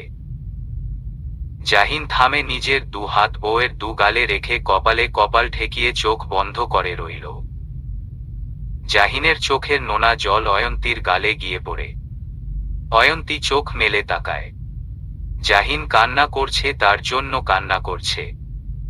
জাহিন ব্যাকুল হয়ে বলতে শুরু করল, খুব ভয় পেয়ে গিয়েছিলাম আমি। ভেবেছিলাম হারিয়ে ফেলেছি আপনাকে সারা জীবনের জন্য। অয়ন্তী নিশ্চুপ হয়ে দেখে যাচ্ছে জাহিন। জাহিনের এই চোখের জল তাকে কষ্ট দিচ্ছে না, বরং একটা অদ্ভুত প্রশান্তি দিচ্ছে মনের গহীনে লুকিয়ে থাকা কুঠুরিতে। অয়ন্তী জাহিনের চোখের কোণায় জমে থাকা নোনা জল ছুঁয়ে দিয়ে আবেগী গলায় বলে, পুরুষদের এভাবে কাঁদতে নেই নেতা মশাই। জাহিন এবার অয়ন্তী পিঠের উপরে হাত রেখে নিজের কোলে এনে বসায়। অয়ন্তীর ঠান্ডা শরীরটা জাহিনের শরীরের উত্তাপ পেয়ে নেতিয়ে পড়ে। অয়ন্তীর এলোমেলো হয়ে থাকা চুল সরিয়ে দিয়ে জাহিন ভীত গলায় বলে, মাঝে মাঝে পুরুষদের কাঁদতে হয়। অয়ন্তী হাসে বলল, তাই বুঝি? জাহিন বাচ্চাদের মাথা ঝাঁকিয়ে হ্যাঁ বলে। অয়ন্তী নিস্তেজ হয়ে যাওয়া গলায় বলে, কেন কাঁদতে হয় পুরুষদের? জাহিন থেমে থেমে বলে, চোখের ময়লা যাতে পরিষ্কার হয় তার জন্য। অয়ন্তী মুচকি হেসে দুপাশে মাথা নাড়িয়ে বলে, আমার জন্য কাঁদছিলেন না? না, সত্যি। জাহিন মাথা ঝাঁকায়। অয়ন্তীর শরীর ভেঙে আসছে। হাত পা আশার হয়ে আসছে, নিজেকে আর ধরে রাখতে পারছে না, চোখ অন্ধকার হয়ে আসছে। ক্ষীণ গলায় কিছু একটা বলে অয়ন্তী সাথে সাথে জাহিনের বুকের মাঝে ঢলে পড়ে। জাহিনের রুহু কেঁপে উঠে, ভয়ার্ত গলায় অয়ন্তীর গালে হাতে রেখে বলে, অয়ন্তী, এই অয়ন্তী, কি হলো? নুহাস চেঁচিয়ে বলে, ভাই, ভাবিকে বাড়িতে নিয়ে যেতে হবে জলদি। জাহিন অয়ন্তীকে পাজাকোলা তুলে নিয়ে বলতে থাকে, কিচ্ছু হবে না আপনার অয়ন্তী, কিচ্ছু হবে। জাহিন অয়ন্তী গাড়িতে নিয়ে উঠে বসে অয়ন্তীর শীতল আর নিস্তেজ হয়ে যাওয়া শরীরটা নিজের বুকের সাথে শক্ত করে চেপে ধরে বসে রইল। গাড়ি চলতে শুরু করলো আবার। উদ্দেশ্য শেখ বাড়ির পথে। এক জোড়া চোখ স্থির দৃষ্টিতে তাকিয়ে রইল জাহিনের চলন্ত গাড়ির দিকে। জাহিনের গাড়িটা যখন কুয়াশার মাঝে মিলিয়ে গেল, যুবকটি মাথা নিচু করে দীর্ঘ এক নিঃশ্বাস ছাড়ল। তার অয়ন্তী ঠিক মানুষের হাত পড়ে গেছে। তার আর চিন্তা রইল না। সে পাশে নেই তো কি হয়েছে, তার পরিহিত জ্যাকেটটা তো তার ভালোবাসার মানুষটার গায়ে লেপ্টে রয়েছে, এটাই অনেক। যুবকটি নিজের ডান হাতটা নিজের বুকের বা পাশে রেখে শক্ত করে চেপে ধরল। এখনো মনে হচ্ছে যেন অয়ন্তীর মাথাটা তার বুকের সাথে গেঁথে রয়েছে। যখন এখানটায় অয়ন্তীর মাথাটা ছিল তখন কতটা প্রশান্তি লাগছিল মনের ভেতরে, সেটা বলে প্রকাশ করতে পারবে না। যুবকটি সিটের মাঝে মাথাটা হেলিওয়েড দিয়ে চোখ বন্ধ করে মৃদু গলায় বলে, আমায় কি তুমি ভুলে গেছো অয়ন্তী? একবারের জন্যও কি তোমার মনে পড়ে না এই অধম মানুষটির কথা? কথাটা বলে তাচ্ছিল্যের সুরে হেসে বলে, হয়তো পড়ে আবার নাও পড়তে পারে। খুব জলদি আমাদের দেখা হবে অয়ন্তী, খুব জলদি। তখন তুমি কেমন প্রতিক্রিয়া করো আমায় দেখে, সেটা দেখার জন্য আমি প্রহর গুণা শুরু করলাম এই মুহূর্ত থেকে। শীতের রাত, কনকনে ঠান্ডা, চারিদিক ঘন কুয়াশায় আচ্ছাদিত হয়ে আছে। ঘড়ির কাঁটায় এখন বাজে রাত 12:30। মাঝে মাঝে শীতে জর্জরিত হয়ে কাছে পিঠে থাকা কুকুরগুলা রয়তয় নাদ করে উঠছে এই প্রকাণ্ড শীতের মাঝে নিজেকে একটু উষ্ণ করার জন্য। জাহিন ঘরের এক কোণে দাঁড়িয়ে আছে দেয়ালে হেলান দিয়ে। ভেজা চুলগুলা পুরো কপাল জুড়ে পড়ে রয়েছে। একটু আগেই শাওয়ার নিয়ে বের হয়েছে সে। পরনে ফুলো স্লিভ টি শার্ট আর ট্রাউজার। বা হাতটা পেটের উপরে রেখে তাতে ডান হাতের কনুই রেখে তর্জনী আর বৃদ্ধাঙ্গুল ঠোঁটের উপর ঠেকিয়ে এক নজরে আধশোয়া হয়ে থাকা অয়ন্তীর দিকে তাকিয়ে আছে। অয়ন্তী দুধ খাওয়ার ফাঁকে চোখ তুলে জাহিনের দিকে তাকায়। জাহিন সাথে সাথে সোজা হয়ে দাঁড়িয়ে পকেটে দু হাত গুজে নজর সরিয়ে নেয়। অয়ন্তী কুসুম গরম দুধ ভর্তি পুরো গ্লাসটা শেষ করল। জোহরা বেগম দুধের গ্লাসটা বা হাতে নিয়ে অয়ন্তীর মাথায় হাত বুলিয়ে দিয়ে পরম মমতা ভরা কণ্ঠে বলে, অনেক ধকল গেছে শরীরের উপর দিয়ে, এবার চুপটি করে ঘুমাও। অয়ন্তী মাথা নাড়িয়ে হ্যাঁ বুঝায়। জোহরা বেগম বসা থেকে উঠে দাঁড়াতেই ঘরে থাকা সকলে এক এক করে বেরিয়ে যেতে শুরু করল। জোহরা বেগম ছেলের কাছে এসে বলেন, শুয়ে পড়। অনেক রাত হয়েছে আর আজ যা হয়েছে সেগুলা মাথা থেকে ঝেড়ে ফেলে দে। আল্লাহ যা করে ভালোর জন্যই করে। জাহিনের মাকে খুব বলতে ইচ্ছে করছে, সব ভালো কি আল্লাহ আমার কপালেই লিখে রেখেছেন নাকি? যদি লিখে থাকেন তাহলে এই ভালো কাজগুলা লেখার দরকার নেই, এর চেয়ে খারাপ কিছু লিখে দেয়। কিন্তু জাহিন মনের কথা মনে রেখেই ঠোঁটে ঠোঁট চেপে মাথা নাড়ায়। জোহরা বেগম চলে যান। পুরো রুম খালি, শুধু রয়ে গেছে দুজন মানব মানবী। জাহিন চোখ বন্ধ করে দীর্ঘ নিঃশ্বাস ছাড়ল। অয়ন্তীর দিকে তাকালে দেখে অয়ন্তী মায়া ভরা চোখে তাকিয়ে আছে তার দিকে। এই চাউনি তাকে বড্ড বেসামাল করে তুলে, বুকের ধুকপুকানিটা যেন একটু বেশি মাত্রায় বেড়ে যায়। জাহিন ধীর পায়ে হেঁটে সুইচ বোর্ড টিপে লাইট অফ করে ড্রিম লাইট জ্বালিয়ে দিয়ে দরজার সিটকানি লাগিয়ে দেয়। অয়ন্তী কোমর পর্যন্ত ব্ল্যাঙ্কেট জড়িয়ে আধশোয়া অবস্থায় বসে রইল। অয়ন্তী শুকনো ঢোক গিলল। এখনো চোখের সামনে জীবন্ত হয়ে জাহিনের করা দৃশ্যগুলা ভাসছে। কতটা ব্যাকুল হয়ে তার সারা মুখমণ্ডলে নিজের উষ্ণ নরম ঠোঁটের ছোঁয়া দিয়েছিল। মনে হচ্ছে যেন এই ছোঁয়াগুলা এখনো তার গায়ে মেখে আছে। অয়ন্তী মনে মনে ভাবছে, ভালোই হয়েছে সে কিডন্যাপ হয়েছে। কিডন্যাপ হওয়ার কারণেই তো আজ অন্য এক জাহিনকে দেখতে পেয়েছে, যেই জাহিনের চোখ ছিল তাকে হারানোর ভয়। জাহিন বেডে বসে কিতক্ষণ চুপ করে থেকে মৃদু আলোয় অয়ন্তীর মুখের দিকে ফিরে শান্ত গলায় জিজ্ঞাসা করল, এখন ঠিক লাগছে শরীরটা? খারাপ লাগছে না তো? অয়ন্তীর মুখে রাও নেই, সে শান্ত চোখে তাকিয়ে রইল স্বামীর পানে। অয়ন্তীর এমন চাউনি দেখে জাহিন আঁতকে উঠে আকুল কণ্ঠে বলে, কি হয়েছে? শরীর খারাপ লাগছে বুঝি? জাহিন অয়ন্তীর দিকে এগিয়ে এসে অয়ন্তীর কপালে গলায় হাত রেখে চেক করে নরম গলায় বলল, জ্বর তো নেই তাহলে? অয়ন্তী আকস্মিক জাহিনকে দু হাত দিয়ে জড়িয়ে ধরে পাগলের মতো বলতে লাগলো, কিচ্ছু হয়নি আমার নেতা মশাই, কিচ্ছু হয়নি, আমি একদম ঠিক আছি। জাহিন একদমই প্রস্তুত ছিল অয়ন্তীর এমন কিছু একটা করবে বলে। এভাবে হঠাৎ করে জড়িয়ে ধরার কারণে জাহিনের শরীর কিছু হেলে পড়ে। জাহিন ঢোক গিলে নিজেকে সামলে নিয়ে অয়ন্তীর বাহুর উপরে এক হাত রাখে। অয়ন্তী স্বামীর বুকে মাথা রেখে নিজেকে আরো গুটিয়ে নিয়ে জাহিনের টি শার্টে আঁকড়ে ধরে ক্ষীণ গলায় বলল, আমায় খুঁজে পেতে আপনি খুব দেরি করে ফেলেছেন নেতা মশাই।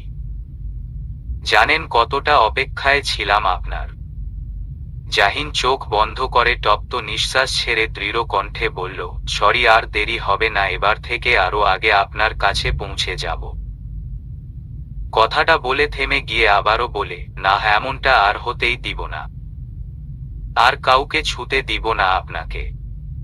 অয়ন্তী মৃদু হেসে মাথা তুলে জাহিনের দিকে তাকিয়ে আবদার করে বলে, একটা গান শোনাবেন নেতা মশাই? জাহিন ভ্রু কুঁচকে বলে, গান? এই সময় গান গাইতে বুঝি নির্দিষ্ট সময় লাগে? না, তা লাগে না, কিন্তু আমি ভালো গান গাইতে পারি না। যেমনই পারুন। জাহিন কিছু একটা ভেবে বলে, উমম, আমি গান গাইলে কি দিবেন আপনি আমায় এর পরিবর্তে? আপনি যা চাইবেন তাই দিব, যা চাইব তাই দিবেন। অয়ন্তী মাথা উপর নিচ করে। জাহিন মুচকি হেসে বলে, থাক, এখন কিছু চাইব না, এখন আপনি নিজ থেকে না হয় আমায় কিছু দিয়েন, পরের বার না হয় আমি চেয়ে নিব। ঠিক আছে, তাহলে শুরু করেন। কি শুরু করব? ওমা, গান গাওয়া। অয়ন্তী কথাটা বলে জাহিনের বুকে মাথা রাখে। জাহিন ঢোক গিলে গলা খাকারি দিয়ে গাইতে শুরু করল। প্রগাঢ় তার গলার স্বর। নীরব নিস্তব্ধ কক্ষে যেন চারদিক থেকে জাহিনের গভীর কণ্ঠের প্রতিধ্বনি হতে সুর করল। ঘুমাও তুমি, ঘুমাও গো জান, ঘুমাও আমার কোলে, ভালোবাসার নাও ভাসাবো ভালোবাসি বলে, তোমার চুলে হাত বুলাবো পূর্ণ চাঁদের তলে, কৃষ্ণচূড়া মুখে তোমার জ্যোৎস্না পড়ুক কোলে, আজকে তোমার মনকে জোড়ায় ধরবে আমার মন, গাইবে পাখি, গাইবে জোনাক, গাছ গাছালি বন, এত ভালোবাসা গো জান রাখিও আঁচলে, দোলাও তুমি, দুলি আমি জগৎ বাড়ি দোলে। জাহিন পুরো গানটা গেয়ে থামে। অয়ন্তী চোখ বন্ধ করে গানটা অনুভব করল। নাম না জানা এক শীতল শিহরণ বয়ে গেল মনের মাঝে। বুকের উঠানামা বেড়ে গেছে। জাহিন অয়ন্তীর কোনো সারা শব্দ না পেয়ে ভাবে হয়তো ঘুমিয়ে পড়েছে। তাই জাহিন অয়ন্তীর বাহু ধরে নিজের বুকের উপর থেকে সরাতে নিবে, সাথে সাথে অয়ন্তী জাহিনের ভাবনাকে ভুল প্রমাণিত করে দিয়ে বলে, আমি ঘুমাইনি নেতামশাই। জাহিন অয়ন্তীকে নিজের বুক থেকে সারাতে গিয়েও সরালো না। আস্তে করে প্রশ্ন করল, খুশি এবার? অয়ন্তী মাথা নাড়ায়। জাহিন নরম গলায় বলল, তাহলে ঘুমান, এখন অনেক রাত হয়েছে। কিন্তু অয়ন্তী জাহিনকে চমকে দিয়ে দু হাত দিয়ে জাহিনের পিঠ শক্ত করে আঁকড়ে ধরল। জাহিন বড্ড অবাক হয়। অয়ন্তীর আচরণ অদ্ভুত লাগছে তার কাছে। অয়ন্তী ক্ষীণ গলায়, চোখ বন্ধ করুন তো একটু নেতা মশাই। জাহিন হতবাক হয়ে বলল, কেন? আহ করুন না, এত প্রশ্ন না করে। জাহিন জোরে নিঃশ্বাস ছেড়ে চোখ বন্ধ করল। অয়ন্তী আস্তে আস্তে জাহিনের বুক থেকে মাথা তুলে জাহিনের মুখের দিকে তাকায়। চোখ বন্ধরত জাহিনকে খুঁটিয়ে খুঁটিয়ে দেখছে সে। গাল ভর্তি খোঁচা খোঁচা দাড়ি, সরু নাক, ডান কানের একটু সাইডে মস্ত বড় একটা কালো তিল। এই তিলটা যেন একটু বেশি সুন্দর, কিন্তু দাড়ির আড়ালে লুকিয়ে থাকার কারণে সৌন্দর্যটা ঢেকে থাকে। নিঃসন্দেহে লোকটি সুদর্শনের খাতায় নাম লিখাতে পারবে আবলীলায়। অয়ন্তী হাসে, তার বর এত সুন্দর, আগে কেন খেয়াল করেনি সে। বড্ড আফসোস হচ্ছে এখন তার। অবশ্য খেয়াল করবেই বা কি করে, এভাবে দেখার সুযোগ তো হয়নি। জাহিন চোখ বন্ধ অবস্থায় ভরাট কণ্ঠে বলে উঠে, কি করছেন আপনি অয়ন্তী? অয়ন্তী নিজেকে উঁচু করে জাহিনের মুখ বরাবর হয়। জাহিনের মুখের উপরে আছড়ে পড়ছে অয়ন্তীর উত্তপ্ত শ্বাস। জাহিন ভ্রু কুঁচকে নেয়, কি করতে চাইছে কি এই মেয়ে? অয়ন্তী চোখ বন্ধ করে প্রাণ ভরে নিঃশ্বাস নিয়ে লাজ লজ্জা পেছনে ফেলে দিয়ে জাহিনের গালে টুপ করে মুখে দূরে সরে যায়। জাহিন তড়িৎ বেগে চোখ মেলে তাকায়।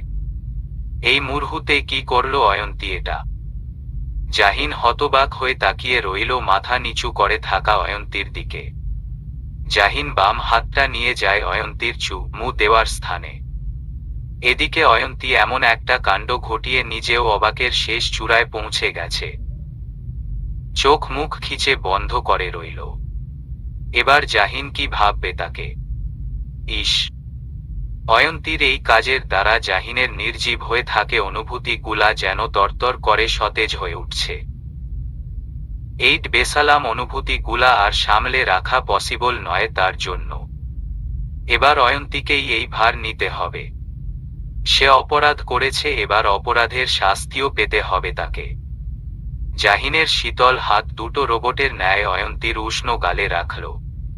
অয়ন্তী মোচড়ে উঠল জাহিনের শীতল ছোঁয়া পেয়ে। শ্বাস ভারী হয়ে আসছে, গলা শুকিয়ে আসছে, হাঁসফাঁস লাগছে তার।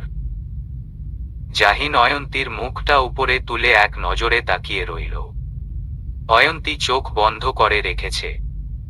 তার ষষ্ঠ ইন্দ্রিয় নানান কিছুর আভাস দিচ্ছে মনের মাঝে। ঠান্ডায় আর লজ্জায় অয়ন্তীর ঠোঁট জোড়া তিরতির করে কাঁপছে। ভ্রু যুগলের মাঝে সূক্ষ্ম ভাঁজ পড়ে আছে তার। তিরতির করে কাঁপতে থাকা অয়ন্তীর ঠোঁট জোড়া যেন জাহিনকে আরো বেশি আকৃষ্ট করছে। জাহিন একটা ঘোর মাঝে পড়ে গেছে। এই গভীর ঘোর থেকে বেরিয়ে আসা যেন অসহনীয় হয়ে দাঁড়িয়েছে।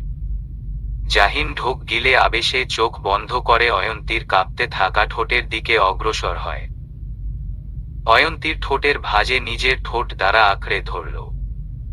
অয়ন্তী আনমনে এক হাত দ্বারা জাহিনের টি-শার্ট খামছে ধরল আর অন্য হাত দিয়ে জাহিনের গলা পেঁচিয়ে তার চুল খামছে ধরল। জাহিন এক প্রকার পাগলের ন্যায় আচরণ করছে। বা হাত দিয়ে অয়ন্তীর কোমর আঁকড়ে ধরে নিজের সাথে শক্ত করে চেপে ধরল। শান্ত শ্বাস প্রশ্বাস অশান্ত হতে শুরু করল। জাহিনের বেসামাল হাতের ছোঁয়া অয়ন্তীর সারা শরীরের বিচরণ হতে শুরু করল। অয়ন্তী চোখ মুখ শক্ত করে খিচে বন্ধ করে রইল। জাহিন থামে, ধীরে ধীরে অয়ন্তীর কাছ থেকে সরে আসে। অয়ন্তী চোখ বন্ধ করে রয়েছে। দুজনই জোরে জোরে শ্বাস ফেলছে। জাহিনের ঘোর যেন এখনো কাটেনি। সে এক পলক অয়ন্তীকে দেখে পুনরায় অয়ন্তীর অধরে নিজের অধর মিলিয়ে দেয়। অধরে অধর মিলিত অবস্থায় জাহিন অয়ন্তীকে বিছানায় শুইয়ে দেয়। নিজের বেসামাল অনুভূতি গুলা নিকরে দিচ্ছে অয়ন্তীর শরীরের ভাঁজে ভাঁজে শীতল হাতের স্পর্শ এঁকে দিয়ে। জাহিনের পাগলামিতে অয়ন্তী প্রথমে সায় না দিলেও এখন সায় দিতে শুরু করল। জাহিন পেয়ে বসল। উন্মাদের মতো মুখ খেতে লাগল। জাহিন ঠোঁট ছেড়ে বউয়ের গলার মাঝে নিজের মুখ ডুবিয়ে অজস্র মুর বর্ষণ দিয়ে যাচ্ছে অয়ন্তী অঙ্গে। পাগল প্রায় জাহিনকে সামলাতে পারছে না অয়ন্তী। এমনিতেই তার শরীর ক্লান্ত, আর তার উপরে জাহিন এমন পাগলামো করেছে যেটা অয়ন্তী আর সহ্য করতে পারছে না। সে বড্ড ভুল করে ফেলেছে এই ঘুমন্ত বাঘকে জাগিয়ে তুলে। জাহিন অয়ন্তীর বুক থেকে শাড়ির আঁচলটা সরাতে নিলেট কিছু একটা ভেবে থেমে যায়। জোরে জোরে শ্বাস নিচ্ছে সে। কি করছিল এতক্ষণ সে আবেগের বশীভূত হয়ে? অয়ন্তীর উপর দিয়ে আজ এত বড় ধকল গেছে আর সে কিনা এভাবে। জাহিন শটান অয়ন্তীর উপর থেকে সরে আসল। অয়ন্তী প্রাণ ভরে শ্বাস নিল। দম বন্ধ হয়ে আসছিল তার। জাহিন নিজেকে তটস্থ করল, একটু বেশি বাড়াবাড়ি করে ফেলেছে আজ। জাহিন ঘাড় ঘুরিয়ে অয়ন্তীর দিকে তাকালো। অয়ন্তী আগের ন্যায় বিছানায় পড়ে রইল, চোখ বন্ধ করে। জাহিন তপ্ত নিঃশ্বাস ছেড়ে দু হাত দিয়ে চুল খামছে ধরল ক্রোধে। উঠে চলে যেতেও পারছে না অয়ন্তীকে একা রেখেও। জাহিন ঢোক গিলে অয়ন্তীর উপরে হালকা ঝুঁকে কণ্ঠ খাদে নামিয়ে বলে, অয়ন্তী। অয়ন্তী ঠোঁটে ঠোঁট চেপে চোখ মুখ খিচে বন্ধ করে নেয়। জাহিন অয়ন্তীর ঠোঁটের কোণে বৃদ্ধাঙ্গুল রেখে আলতো করে ছুঁয়ে দিয়ে বলে, সরি, একটু বেশি বাড়াবাড়ি করে ফেলেছি। কিন্তু আপনার ওভাবে যদি মুটা না দিতেন আমাকে তাহলে এমনটা হতো না। কিন্তু আমি নিজেকে যথেষ্ট নিয়ন্ত্রণে রেখেছিলাম, আপনি আমায় উস্কে দিয়েছেন। অয়ন্তীর লজ্জায় মন চাইছে মাটি ফাঁক করে গভীরে চলে যেতে। নিয়ন্ত্রণে রেখেছিল ভালো কথা, তা বলে এভাবে বলতে হবে কথাটা সে উস্কে দিয়েছে। সে তো গান গাওয়ার পরিবর্তে মুটা দিয়েছিল। কে জানতো এমনটা হবে। জাহিন মুদ্রি হেসে অয়ন্তীর ঠোঁটের নিচে ছোট্ট করে মু দিয়ে অয়ন্তীকে নিজের বুকে এনে বলে, ঘুমান এবার। অন্য আরেক রাতে পুরো কাজটা কমপ্লিট করব কেমন? অয়ন্তী চোখ বড় বড় করে তাকায়। অন্য আরেক রাতে পুরো কাজটা কমপ্লিট করবে মানে কি? কি করার কথা বলছে এই লোক? অয়ন্তী মুখ তুলে জাহিনের দিকে তাকায়। জাহিন তা দেখে অয়ন্তীর এলোমেলো চুল গুলা কানে গুজে দু চোখের পাতায় হাত রেখে ফিচেল স্বরে বলে, চোখ বন্ধ করে ঘুমান। অয়ন্তী মাথাটা নুইয়ে নেয়। জাহিন মুচকি হেসে অয়ন্তীর চুলের ভাঁজে হাত বুলাতে শুরু করে। রাত 2টো বাজে। শাখাওয়াত ভিলার কলিং বেল বেজে উঠে। সদর দরজা খুলে দেয় শাখাওয়াত বাড়ির গিন্নি পাপিয়া সুলতানা। যুবকটি এক পলক মহিলাটির দিকে তাকিয়ে বাইরের জুতা না খুলেই ভেতরে প্রবেশ করে। পাপিয়া সুলতানা দরজা লাগিয়ে কণ্ঠে তেজ এনে বলেন, দাঁড়াও লাবিব। থেমে যায় যুবকটির পদাচরণ। পাপিয়া সুলতানা ছেলের সামনে এসে গম্ভীর গলায় বলেন, কোথায় ছিলে তুমি? লাবিব তাচ্ছিল্যের হাসি হাসে। পাপিয়া সুলতানা তা দেখে বলেন, তুমি হাসছ? তুমি জানো তোমাকে নিয়ে কতটা টেনশনে থাকি। কোথায় থাকো না থাকো তা কিচ্ছু বলে যাও না তুমি। এমনকি কল করলেও কল পর্যন্ত ধরো না। কোথায় ছিলে তুমি এত রাত অবধি? লাবিব শান্ত গলায় বলল, আপনাকে বলতে বাধ্য নই আমি কোথায় ছিলাম। লাবিব, আমি তোমার মা হই, ভুলে যেও না। ভুলে যাইনি তো। ভুলে যাওয়ার প্রশ্নই আসে না। যেই মা নিজের সন্তান কিসে ভালো থাকবে কিসে আনন্দে থাকবে সেটার কথা বিবেচনা করে না, সেই মাকে কি করে ভোলা যায়? আমি যা করেছি তোমার ভালোর জন্যই করেছি। লাবিব নিঃশব্দে হেসে বলে, তাই? কিন্তু আপনি আমার ভালো করতে গিয়ে খারাপ করে দিয়েছেন। আমাকে দেখে কোন দিক দিয়ে মনে হচ্ছে আপনি ভালো কাজ করেছেন বলবেন একটু? লাবিব, দেখো যা হওয়ার হয়ে গেছে। মেয়েটা বিয়ে করে সুখে সংসার করছে এখন। সেই সুখে সংসারটা আমার সাথে করতে পারত। বিয়ের দিন তোমার অ্যাক্সিডেন্ট হয়েছিল লাবিব। লাবিব গাড়ির রিংটা ছুঁড়ে ফেলে দিয়ে চিৎকার করে বলে উঠে, অ্যাক্সিডেন্ট অ্যাক্সিডেন্ট অ্যাক্সিডেন্ট, তাতে অয়ন্তীর কোথায় দোষ ছিল? ও একটা অপয়া লাবিব, ওর মা আর দাদু ওর জন্যই মারা গেছেন।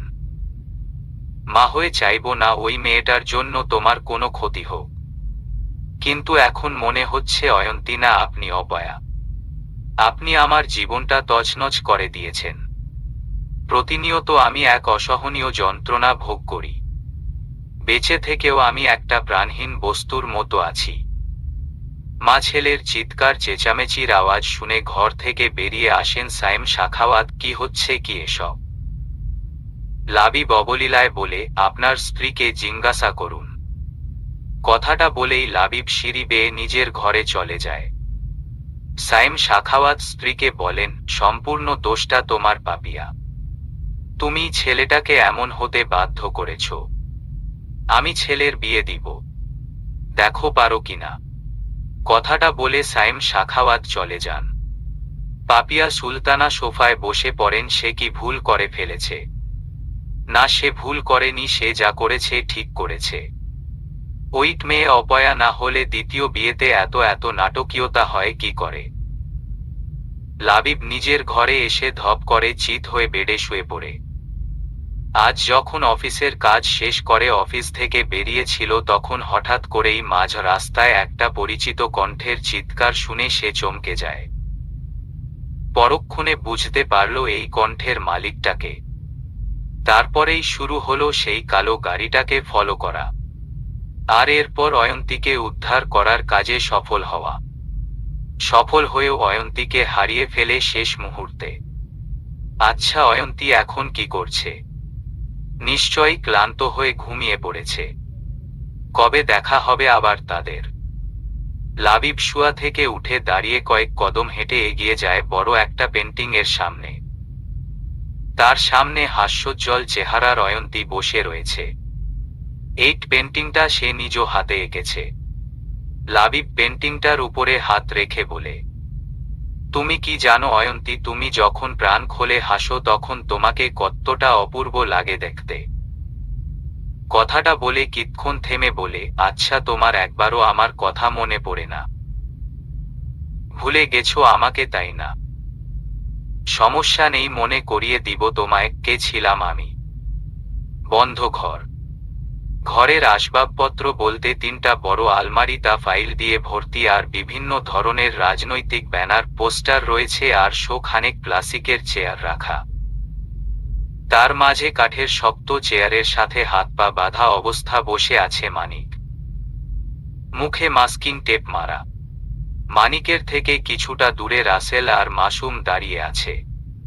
রাসেল চিন্তিত মুখে তাকিয়ে আছে মানিকের দিকে।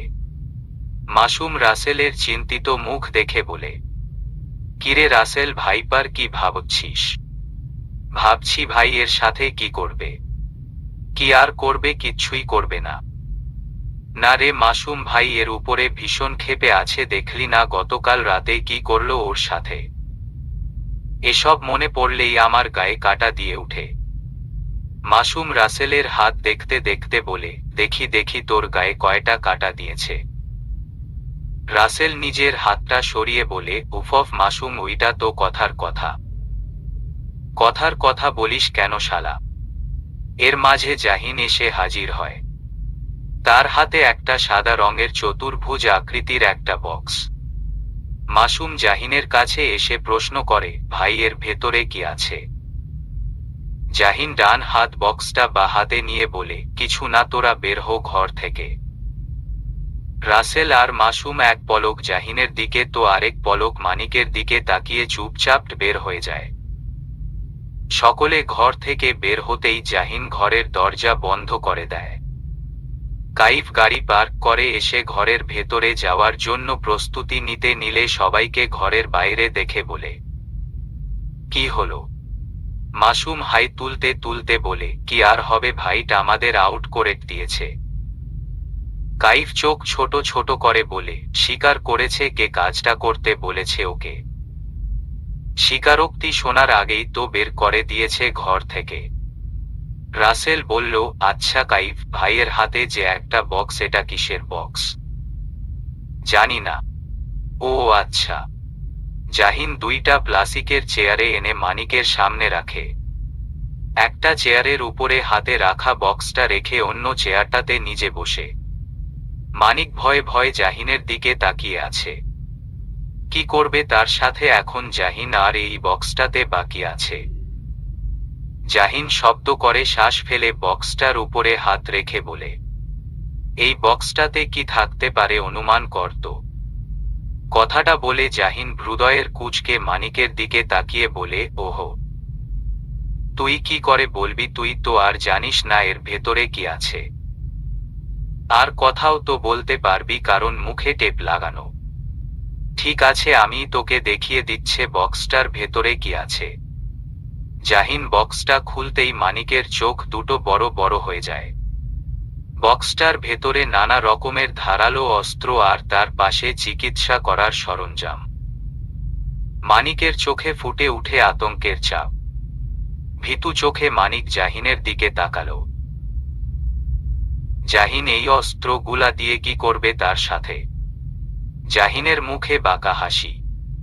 মানিক এত বছর জাহিনের সম্পর্কে যা যা শুনেছে তা যেন এই মুহূর্তের মাঝে মিথ্যা মনে হচ্ছে জাহিনের চেহারা দেখে। এ যেন অন্য এক জাহিন। মানিক ভয়ে শুকনো ঢোক গিলল। জাহিন বক্সটার থেকে দুইটা গ্লাভস বের করে হাতে পরতে পরতে বলে, নিশ্চয়ই ভাবছি সেই ধারালো অস্ত্রগুলা দিয়ে কি করব। সিম্পল বিষয়, তোকে কুচি কুচি করব যদি আমার প্রশ্নের উত্তর যদি না দিস। মানিকের চোখ লাল হয়ে গেছে। কি বলছে এসব? কিছু বলতেও পারছে না। জাহিন কি সত্যি তার হাত পা কেটে নিবে নাকি যদি সঠিক উত্তর না দেয়? জাহিন হাতে গ্লাভস পরে অস্ত্রগুলা নাড়াচাড়া করতে লাগলো। একবার কেচি তো আরেকবার ছুরিতে হাত দিয়ে সেটা পরখ করছে।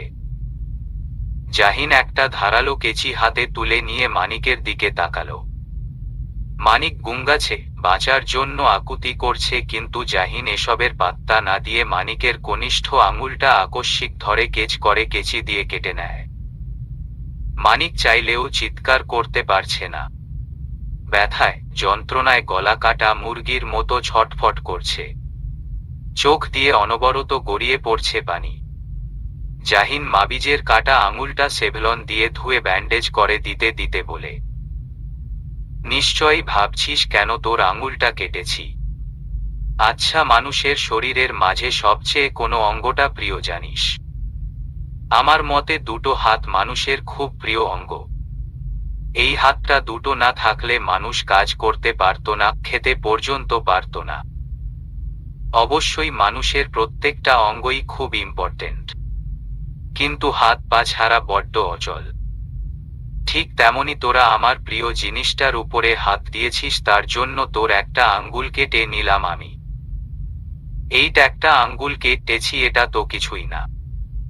মন চাইছে তোর শরীরের প্রত্যেকটা অঙ্গ কেটে নদীতে ভাসিয়ে দিতে। জাহিনের কথা শুনে মানিক নিজেকে গুটিয়ে নেয়। আঙ্গুল ব্যান্ডেজ করে জাহিন মানিকের দিকে তাকায়। মানিকের সারা শরীর কাঁপছে ভয়ে, এটা ভেবে জাহিন এবার কি করবে। মানিকের কাছে জাহিনকে একজন সাইকো মনে হচ্ছে। নিজেই তার আঙ্গুল কেটে দিয়েছে, আবার নিজেই ব্যান্ডেজ করে দিচ্ছে। জাহিন পুনরায় কেচিটা মানিকের অনামিকা আঙ্গুলে ধরে বলে, এবার আর হুট করে আঙ্গুল কেটে দিব না। প্রশ্ন করব, সেই প্রশ্নের সঠিক উত্তর দিলে তোর আঙ্গুল অজ্ঞাত থাকবে, কিন্তু ভুল উত্তর দিলে 1 সেকেন্ডও ব্যয় করব না, ঠাস করে তোর আঙ্গুল কেটে দিব। কি বলেছি বুঝতে পেরেছিস? মানিক জোরে জোরে মাথা ঝাঁকায়, যার অর্থ সে জাহিনের সকল প্রশ্নের সঠিক উত্তর দিবে। জাহিন গম্ভীর গলায় বলে, ঠিক আছে তাহলে বল, তোদেরকে হায়ার করেছিল আমার বউকে কিডন্যাপ করার জন্য? জাহিন মানিকের মুখের টেপ সরাতেই মানিক হাঁপাতে হাঁপাতে বলে, খলিল তালুকদার, ওই মেয়র খলিল তালুকদার বলেছে। এসবের প্রমাণ আছে তোর কাছে? হুম আছে, আমার ফোনে সমস্ত কল রেকর্ড আছে। জাহিন সোজা হয়ে বসে হুমকি দেওয়ার স্বরে বলে, ঠিক আছে, যদি কোনো প্রমাণ না পাই তোকে পড়ে দেখে নিব। উঠে দাঁড়িয়ে চলে যেতে নিলে পুনরায় জাহিন নিজের কোমর বাঁকিয়ে মানিকের মুখোমুখি হয়ে ঠান্ডা গলায় বলে, যদি কোনো ভুল করিস তাহলে এর পরের বার হাতের আঙ্গুল নয় তোর গলা কাটব আমি। জাহিন ঘর থেকে বের হয়ে যায়, কিন্তু এক জোড়া চোখ জানলার ফাঁক দিয়ে এখন তাকিয়ে আছে। মুখে তার রহস্যময় হাসি। জানলা থেকে সরে এসে বাঁকা হেসে বলে, ইস বেচারা খলিল তালুকদার, এবার মনে হয় তার বাঁচার চান্স খুবই কম। আমাকে ধরা এত সহজ নয় মিস্টার জাহিন। নিজের শখই করে অন্যের ঘাড়ে চাপিয়ে দিতে হয় সকলের সামনে। এই ভালাভুলা সেজে থাকা ছেলেটা খুব ভালো করেই জানে খলিল তালুকদার মিটিংয়ে ব্যস্ত আছেন। হঠাৎ করেই ফোনে মেসেজ আসার শব্দ হয়। মিটিংয়ে ব্যস্ত থাকার কারণে মেসেজ আসার শব্দ আর নিজের কান পর্যন্ত পৌঁছায়নি। মিটিং শেষ হওয়ার পর নিজের ফোন চেক করে দেখেন ভয়েস মেসেজ এসেছে, সেটাও জাহিনের নাম্বার থেকে। খলিল তালুকদার ভ্রু কুঁচকে মেসেজটা ওপেন করে ফোনের স্পিকারটা কানের কাছে এনে যা শুনে তাতে খলিল তালুকদারের চোখের মণিদ্বয় স্বাভাবিকের চেয়ে বড় বড় হয়ে যায়। উত্তেজনার বশে বসা থেকে উঠে দাঁড়িয়ে পড়েন। ঘন ঘন নিঃশ্বাস ছাড়ছেন, শরীরের রক্ত গরম হয়ে গেছে। কি শুনল এই মাত্রা এটা? খলিল তালুকদার তাড়াতাড়ি করে জাহিনের নাম্বার ডায়াল করে, কিন্তু জাহিন কল ধরে না। খলিল তালুকদার পরপর 7-8 বার কল করেন, কিন্তু জাহিন সেই প্রথমবারের মতো কল ইগনোর করে। খলিল তালুকদারের বুঝতে বাকি নেই জাহিন যে ইচ্ছে করে তার কল ধরছে না। জাহিন কল না ধরাতে খলিল তালুকদার অন্য আরেকটা নাম্বারে কল করেন। 2-3 বার রিং হতেই ওপর পাশের লোকটি কল ধরতেই খলিল তালুকদার ব্যস্ত গলায় বলেন, তুমি কোথায় আছো? জাহিন আমাকে একটা ভয়েস মেসেজ পাঠিয়েছে যেখানে আমি ওর বউয়ের কিডন্যাপের ব্যাপারে কথা বলছি। তুমি তো বলেছিলে জাহিন আমাদের হাতের নাগালে পাবে না, তাহলে ওর কাছে এমন ভয়েস মেসেজ আসলো কি করে? তুমি কি ওই মানিককে রতে পারোনি? ফোনের ওপর পাশের লোকটি চাপা গলায় বলে, আমি সত্যি দুঃখিত, কিন্তু আমি অনেক চেষ্টা করেছি মানিককে রতে, কিন্তু পারি না। আর মানিকের ফোনটা আমার আগেই ওদের হাতে পড়ে গেছে, তাই আমি সব তথ্য মুছে ফেলার আগেই ওরা হাতের কাছে পেয়ে গেছে সব তথ্য। আর আপনাকে যে জানাবো সেটারও সঠিক সময় পাইনি। খলিল তালুকদার পাগলের ন্যায় বলেন, তাহলে এখন আমি কি করব? জাহিন যদি এই ভয়েস কলটা নিয়ে থানায় যায় তাহলে বুঝতে পেরেছ কি হবে? জাহিন এখনো থানায় যায়নি এই ভয়েস কল নিয়ে। হয়তো সে আপনারই অপেক্ষা করছে। আপনি একটা কাজ করুন, জাহিনের সাথে দেখা করে সবটা মিটিয়ে নিন। মানে জাহিনের সাথে দেখা করে তার হাতে পায়ে ধরে নিজের সম্মানটা বাঁচিয়ে নিন। এটা আমি করতে পারবো না। তাহলে জেলে যাওয়ার জন্য প্রস্তুতি নিন। না, আমি জেলে যাব না। তাহলে যেটা বলছি সেটা করুন, বলেই কল কেটে দেয়। খলিল তালুকদার ধপ করে চেয়ারে বসে পড়েন। এবার কি করবেন কিচ্ছু বুঝতে পারছেন না। জাহিনের হাতে পায়ে ধরেই সবটা মিটিয়ে নিতে হবে যত সম্ভব তাড়াতাড়ি, না হলে এই নির্বাচন থেকে তাকে সরে তো যেতেই হবে, আর সাথে জেলের ভাতও খেতে হবে, যেটা উনি কখনোই মানতে পারবেন না। জাহিন ফোনের স্ক্রিনে তাকিয়ে আছে। তার ফোনে একের পর এক কল আসছে আর সে সেটা আনন্দের সহিত দেখে যাচ্ছে। নুহাস তা দেখে মজার ছলে বলে, ভাই এবার তো খলিল তালুকদারের কলটা ধরা দরকার। এতবার কল করছেন লোকটি, কল না ধরলে মনে কষ্ট পাবেন তো। জাহিন ফোনটা উল্টো করে রেখে দিয়ে শব্দে করে হেসে বলে, তোর কি মনে হয় খলিল তালুকদার শুধু আমাকে কল দিচ্ছে? একদমই না, হয়তো আমার পার্টি অফিসে আসার জন্য রওনা দিয়ে ফেলেছে। জাহিনের কথা বলতে দেরি হলো, মাসুমের এসে বলতে দেরি হলো না যে খলিল তালুকদার এসেছে। জাহিন মাসুমের কথা শুনে বলে, আসতে দে। খলিল তালুকদার জাহিনের কেবিনে ঢুকে হুঙ্কার ছেড়ে বলেন, তুমি আমাকে কি পাঠিয়েছ এসব? জাহিন, তুমি কি ভেবেছ আমি বুঝতে পারবো না? এগুলার তোমার সাজানো পরিকল্পনা আমাকে ফাঁসানোর জন্য। এমন ভয়েস অহরহ বানানো যায়? জাহিন বসা অবস্থায় 2 হাত বুকের মাঝে বেঁধে গম্ভীর গলায় বলে, এমন ভয়েস অহরহ বানানো যায় যেহেতু, তাহলে আপনি তো ভয় পাচ্ছেন কেন? যে ভয়ের ছুটে এক্কেবারে আমার পার্টি অফিসে চলে এসেছেন। ভয়? আমি কোনো ভয় টয় পাচ্ছি না। আমি এটাই ভাবছি তুমি কতটা নীচ মনের যে এমন একটা নিচু মানের পরিকল্পনা করেছো আমাকে নির্বাচন থেকে সরানোর জন্য। ঠিক আছে, তাহলে প্রমাণ করুন যে এই ভয়েসটা আপনার না, অন্য কেউ আপনার গলার স্বর নকল করে বানিয়েছে। যদি প্রমাণ করতে না পারেন তাহলে আমি এটা থানায় দিব আর আপনাকে জেলের ভাতও খাওয়াব। খলিল তালুকদার ঢোক গিললেন। এটা যে সত্যি নিজের গলার স্বর এটা খলিল তালুকদার খুব ভালো করেই জানেন। তাই গলার স্বর পরিবর্তন করে বলেন, দেখো জাহিন, আমি কোনো প্রকার সমস্যা চাই না, আমি চাই একটা সুষ্ঠু স্বাভাবিক নির্বাচন হোক। জাহিন চিবিয়ে চিবিয়ে বলে, সেটা আমিও চাই, কিন্তু আপনি বারবার সেটা হতে দিচ্ছেন না। নানা রকমের অপকর্ম করে যাচ্ছেন, এমনকি আমার স্ত্রীকে এই অপকর্মের থেকে বাদ দেননি, তাকেও এনে সংযুক্ত করেছেন। দেখো জাহিন, যা হওয়ার হয়ে গেছে। কেউ আমাদের মাঝে ভুল বোঝাবুঝি করার জন্য এমনটা করছে। জাহিন নিঃশব্দে হেসে বলে, আমি এতটাও বোকা নই যে এটা বুঝতে পারবে না কে এর পেছনে আছে। আমি এই ভয়েসটা থানায় দিব না যতক্ষণ না আপনি কোনো অপকর্ম করুন। তাই আপনাকে ওয়ার্নিং করছি, ভালো হয়ে যান। আর একটা সুষ্ঠু স্বাভাবিক নির্বাচন হোক আগামীতে। খলিল তালুকদার কিচ্ছু না বলেই চলে যান। বেশি কথা বললে যদি উল্টাপাল্টা কিছু বলে ফেলে আর জাহিনের মেজাজ বিগড়ে গিয়ে যদি থানায় দিয়ে দেয় ভয়েসটা, তাহলে সব শেষ। আর একবার যেহেতু জাহিন বলেছে সে থানায় ভয়েসটা দিবে না, তার মানে দিবে না। আর এবার অন্যভাবে সবটা সামলাতে হবে। খলিল তালুকদার যেতেই নুহাস চিন্তিত গলায় বলল, ভাই, খলিল তালুকদারকে এভাবে ছেড়ে দেওয়াটা কি ঠিক হলো? ওনাকে যদি পুলিশ অ্যারেস্ট করেও তাহলে কয়েকদিন পরেই উনি জামিনে বের হয়ে যাবেন, আর এরপরে আবার আমার পরিবার কোনো ক্ষতি করতে উঠে পড়ে লাগবে। কিন্তু যতক্ষণ আমার হাতে এই অস্ত্রটা আছে ততক্ষণ এই খলিল তালুকদার কিছু করতে গেলেও দুবার ভাববে।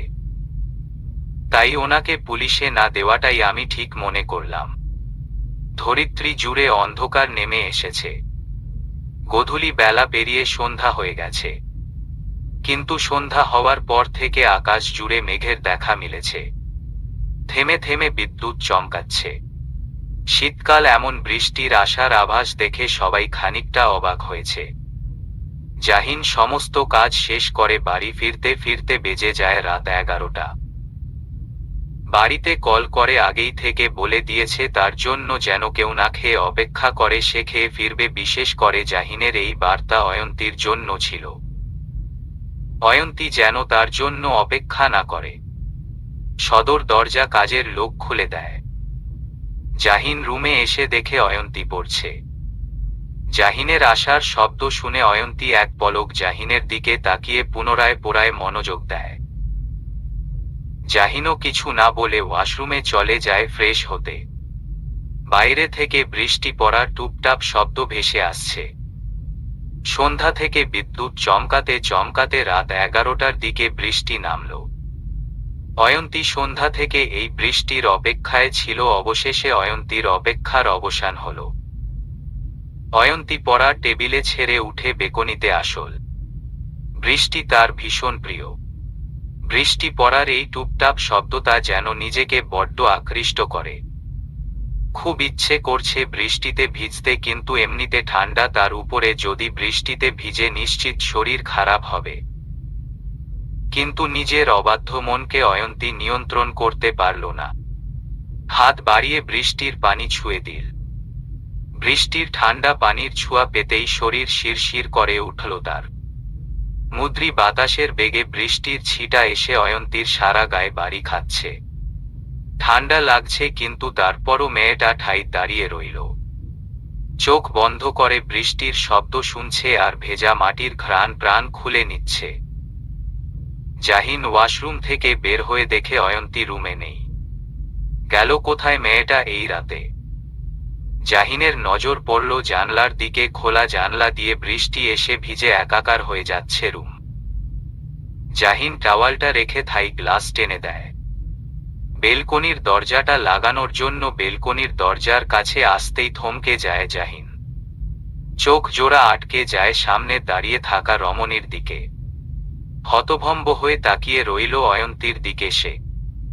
এই মেয়ে কি পাগল হয়ে গেছে নাকি? এই শীতের মাঝে বৃষ্টিতে ভিজছে, শরীর খারাপ করবে তো। জাহিন রেগেমেগে কিছু বলতে গিয়েও থেমে যায়। এক অজানা শক্তি তার কথা বলার শক্তি কেড়ে নিয়েছে যেন। এক দৃষ্টিতে তাকিয়ে রইল অয়ন্তীর দিকে। মনের মাঝে উথাল পাতাল হতে শুরু করল। সামনে দাঁড়িয়ে থাকা রমণীকে কাছে পাওয়ার বাসনা জেগে উঠছে, মনের আছে তরতর করে। জাহিন নজর সরিয়ে জিহ্বা দ্বারা নিচের ঠোঁট ভিজিয়ে পুনরায় তাকায় অয়ন্তীর দিকে। অয়ন্তীর খেয়াল নেই জাহিন যে বেকনিতে এসে দাঁড়িয়েছে, সে চোখ বন্ধ করে বৃষ্টি উপভোগ করতে ব্যস্ত। জাহিনকে টানছে এই অয়ন্তী নামের মেয়েটি, তাকে টানছে প্রতিনিয়ত, যেভাবে টানে ঠিক সেভাবে। জাহিন ধীর পায়ে হেঁটে অয়ন্তীর পেছনে এসে ছুঁই ছুঁই হয়ে দাঁড়ায়। নিজের গায়ের সাথে কিছু লাগাতে অয়ন্তী তোরাক করে, চোখ মেলে তাকিয়ে পেছনে ফিরে জাহিনকে দেখে সরে যেতে নিলে জাহিন দু হাত গ্রিলের উপরে রেখে অয়ন্তীকে নিজের বাহুডোরে আটকে নেয়। অয়ন্তী চুপচাপ দাঁড়িয়ে রইল। জাহিন ভরাট কণ্ঠে বলে, বৃষ্টি বুঝি পছন্দ আপনার? অয়ন্তী মাথা নাড়িয়ে উপর নিচ করল। জাহিন চুপ করে রইল। কারো মুখে কোনো রাও নেই। এই ঠান্ডার মাঝেই দুজনে দাঁড়িয়ে রইল। হুট করে বৃষ্টির মাত্রা কমে এসেছে। আকস্মিক বড়সড় একটা বজ্রপাত হল। অয়ন্তী ভয়ে জাহিনের দিকে ফিরে জাপটে জড়িয়ে ধরল জাহিনের কোমর। এভাবে জড়িয়ে ধরাতে জাহিন দুপা আনমনে পিছিয়ে যায়। জাহিন থমকে গিয়ে অয়ন্তীর দিকে তাকায়। তার এক হাত অয়ন্তীর পিঠের উপরে। অয়ন্তী ধীরে ধীরে মুখ তুলে জাহিনের দিকে তাকায়। দুজনের দৃষ্টি মিলিত হল। অয়ন্তী সরতে নিলে জাহিন বাধা দেয়। দুজনের মাঝে 1 ইঞ্চিও ফাঁক নেই। জাহিন তর্জনী আঙ্গুল দিয়ে অয়ন্তীর গালে লেপ্টে থাকা চুলগুলা সরিয়ে দেয়।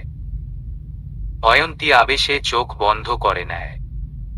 অয়ন্তী জাহিনের উত্তপ্ত নিঃশ্বাস কপালে অনুভব করছে, পরপর অনুভব করল জাহিনের উষ্ণ ঠোঁটের ছোঁয়া। অয়ন্তী খামছে ধরল জাহিনের টি শার্ট।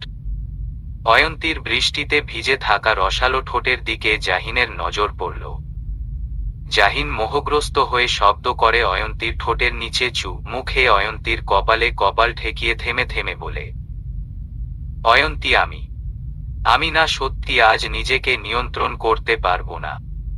আমি আপনাকে চাই, যতটা চাইলে আপনার গভীরে যেতে পারবো ঠিক ততটা চাই। বৃষ্টি ভেজা রাত।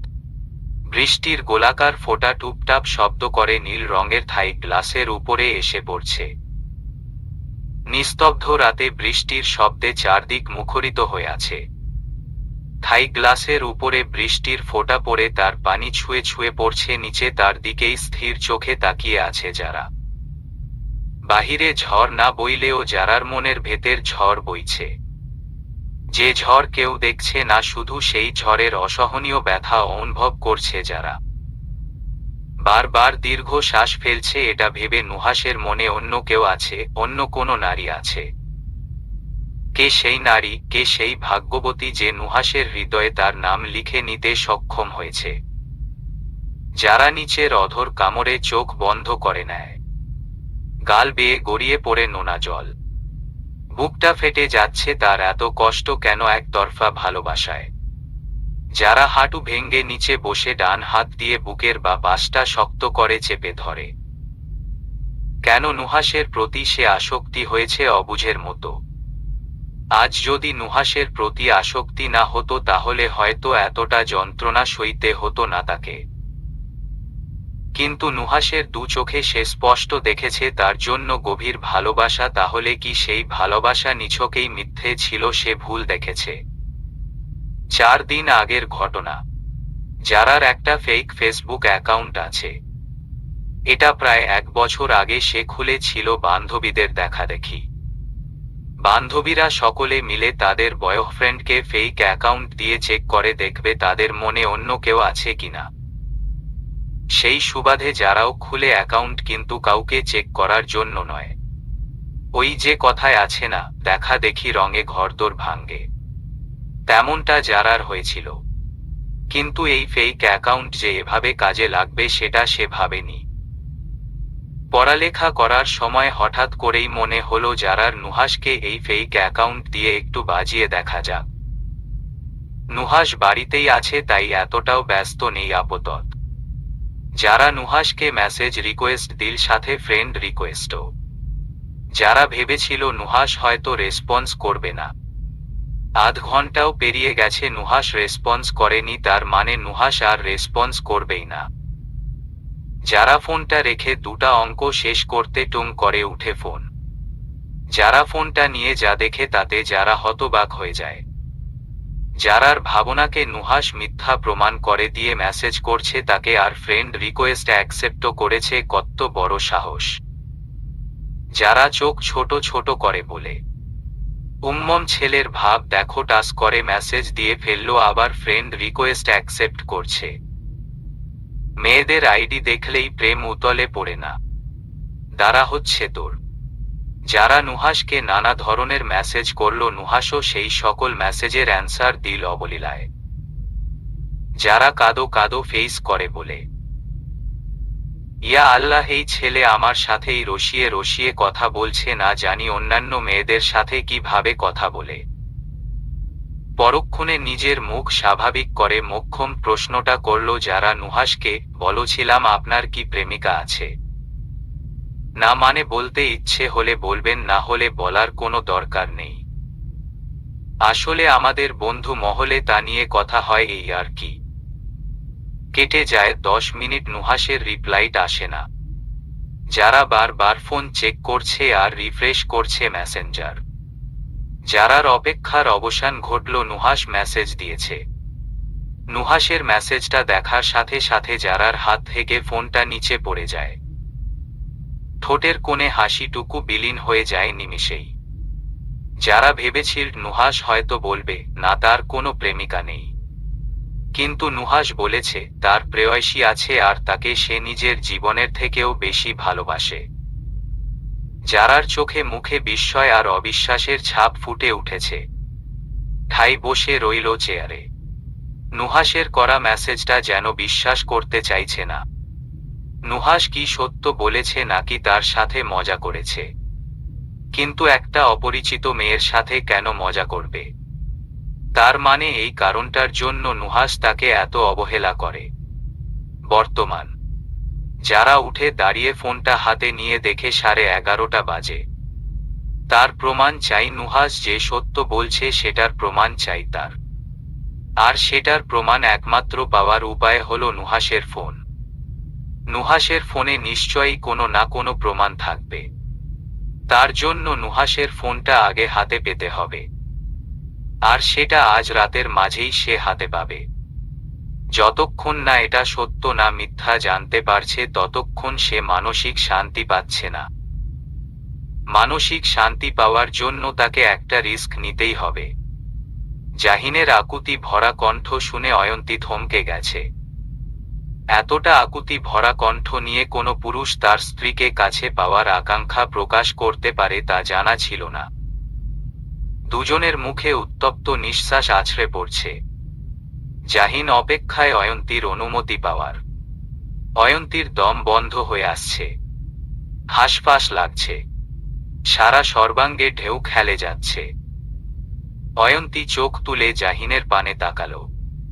দুজনের চোখের মিলন ঘটল। জাহিন নেশাক্ত চোখে অয়ন্তীর পানে তাকিয়ে আছে, অপেক্ষায় আছে এক অমৃত সুধা পান করার। অয়ন্তী প্রাণ ভরে শ্বাস নিয়ে চোখ বদ্ধ করে পায়ের পাতা উঁচু করে জাহিনের ঠোঁট স্পর্শ করল। জাহিন যেন নিজের দেহে প্রাণ ফিরে পেল। নিজের বা হাত অয়ন্তীর গালে আর ডান হাত কোমরে রেখে নিজের ধারে এনে ডুবে গেল অয়ন্তীর মাঝে। দীর্ঘ এক চুম্বনে আবদ্ধ হল দুজনে। জাহিন ঠোঁট ছেড়ে নিজের ঠোঁট নিয়ে যায় অয়ন্তীর ঘাড়ে, চিবুকে। অয়ন্তী খামচে ধরে জাহিনের শার্ট।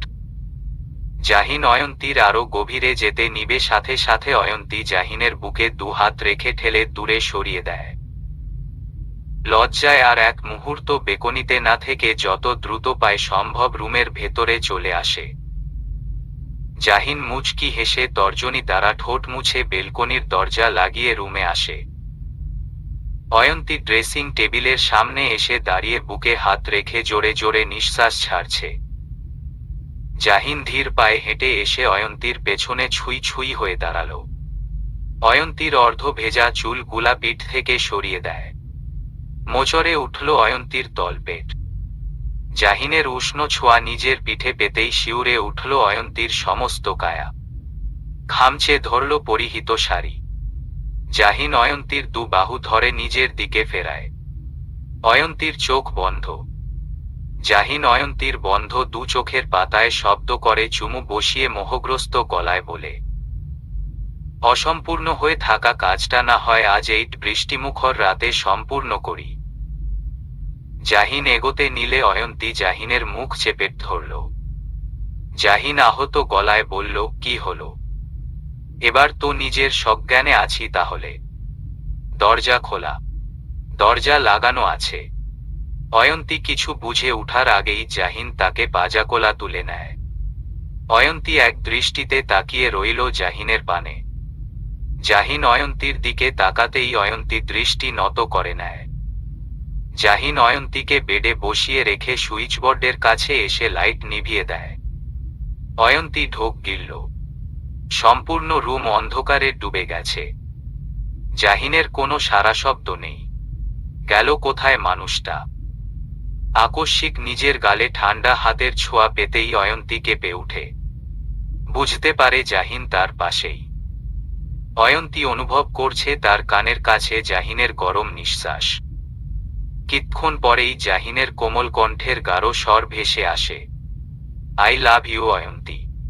ভালোবাসি তোমায়, খুব ভালোবাসি। অয়ন্তী জোরে নিঃশ্বাস ছাড়ল। জাহিন তাকে ভালোবাসি কথাটা বলেছে, যেটা সে এতদিন শুনতে চেয়েছিল, অবশেষে শুনতে পেল সেই সুখকর কথাটা। আর তার চেয়ে বড় কথা, জাহিন তাকে তুমি বলে সম্বোধন করেছে। আপনি থেকে তুমিতে এসেছে, তাহলে তাদের সম্পর্কটা। অয়ন্তী জাহিনের হাতের উপরে নিজের বা হাতটা রেখে আর্স্ট গলায় বলে, আবার বলবেন কথাটা প্লিজ। জাহিন মুচকি হেসে আরেকটু এগিয়ে এসে প্রগাঢ় গলায় বলল, ভালোবাসি ভালোবাসি ভালোবাসি। অয়ন্তী জাহিনের গলা জাপটে ধরল। জাহিনও শক্ত করে অয়ন্তীকে জড়িয়ে ধরল। কিছু মুহূর্ত পেরিয়ে গেল এভাবেই একে অন্যের হৃৎস্পন্দনের গতি অনুভব করে। অয়ন্তীর বুকের উঠানামা দ্বিগুণ বেড়ে গেছে। জাহিন ধীরে ধীরে অয়ন্তীর পিঠ ঠেকিয়ে দেয় নরম বিছানার মাঝে। জাহিন নিজের সমস্ত ভার ছেড়ে দেয় অয়ন্তীর ছোট্ট দেহখানার উপরে। একে একে গলা, ঘাড়ে, চিবুকে, খোস্থলে জাহিনের ঠোঁটের বিচরণ বইতে শুরু করল অয়ন্তীর দেহে। অয়ন্তী অস্থির হয়ে আঁকড়ে ধরল জাহিনের মাথার পেছনের চুল আর অস্পষ্ট গলায় বলল, নে, তামো, ছাই। দুজনের মাঝে থেকে সরে যেতে লাগল সকল আবরণ। জাহিন বউয়ের সর্বাঙ্গে নিজের বেহায়া ঠান্ডা হাতের ছোঁয়া বিচরণ চালাতে শুরু করল। প্রগাঢ় বেসামাল পুরুষালীর ছোঁয়া পেয়ে অয়ন্তী যেন নিজের শরীরের শক্তিটুকু হারিয়ে ফেলেছে। জাহিনের এক একটা অশান্ত নিঃশ্বাস অয়ন্তীর মুখের উপর ফেলতে ফেলতে নেশাক্ত গলায় বলে, ভালোবাসি অয়ন্তী, খুব ভালোবাসি তোমায়। রাত প্রায় 12:30 বাজে। যারা আস্তে আস্তে নিজের রুমের দরজা খুলে মাথা বের করে উকি দিয়ে দেখে বাইরে কেউ আছে কিনা। না, কেউ নেই, পুরো বাড়ি ফাঁকা, সবাই ঘুমে বিভোর এই বৃষ্টি মুখর রাতে। যারা আস্তে আস্তে রুম থেকে বের হয়ে চোরের মতো পা টিপে টপে নুহাসের রুমের সামনে আসে। নিজের বাড়িতেও চোরের মতো হাঁটতে হচ্ছে। কি দিন কাল আইল। যারা আস্তে করে নুহাসের রুমের দরজায় ঠোকা দিল। না, ভেতরে থেকে কোনো সারা শব্দ এলো না, তার মানে নুহাস ঘুমে। যারা দরজা ধাক্কা দিতেই তৎক্ষণাৎ খুলে গেল। যারা খুশিতে গদগদ হয়ে হা করে উঠে ভেবেছিল দরজা বন্ধ থাকবে, কিন্তু না, দরজা খোলা। উফ, আল্লাহ তার সহায় আছে। দরজা খুলে ধীর পায়ে নুহাসের রুমের ভেতরে ঢুকে। রুমে প্রবেশ করতেই সুন্দর একটা ঘ্রাণ এসে নাকে বাড়ি খায়। যারা বুক ভরে শ্বাস নিল। কেমন মাতাল করা গন্ধ। এই লোক কোন ব্র্যান্ডের পারফিউম ইউজ করে যে এমন মাতাল করা সুবাস ছড়াচ্ছে পুরো রুম জুড়ে? নুহাসের বউ হওয়ার পর তার প্রথম কাজ হচ্ছে এসব পারফিউম ছুঁড়ে বাইরে ফেলে দেওয়া। এসব পাগল করা সুবাস লাগিয়েই তো মেয়েদের পাগল করে দেয় এই বেটা। পুরো রুম অন্ধকার, কিচ্ছু দেখা যাচ্ছে না। ভ্যাগিস যারা বুদ্ধি করে ছোট একটা টর্চ লাইট নিয়ে এসেছিল। টর্চ লাইট জ্বালিয়ে ধীর পায়ে হেঁটে বেডের কাছে এসে দাঁড়ায়। টর্চ লাইটের মৃদু আলোতে নুহাসের মুখ দেখা যাচ্ছে। নুহাস ঘুমে কাতর, কতটা নিষ্পাপ লাগছে মানুষটাকে। যারা মুচকি হেসে হাত বাড়িয়ে দেয় নুহাসের দিকে। নুহাসের গাল স্পর্শ করতে যাবে, সাথে সাথে হাতটি সরিয়ে নেয়। কি করতে যাচ্ছিল সেটা?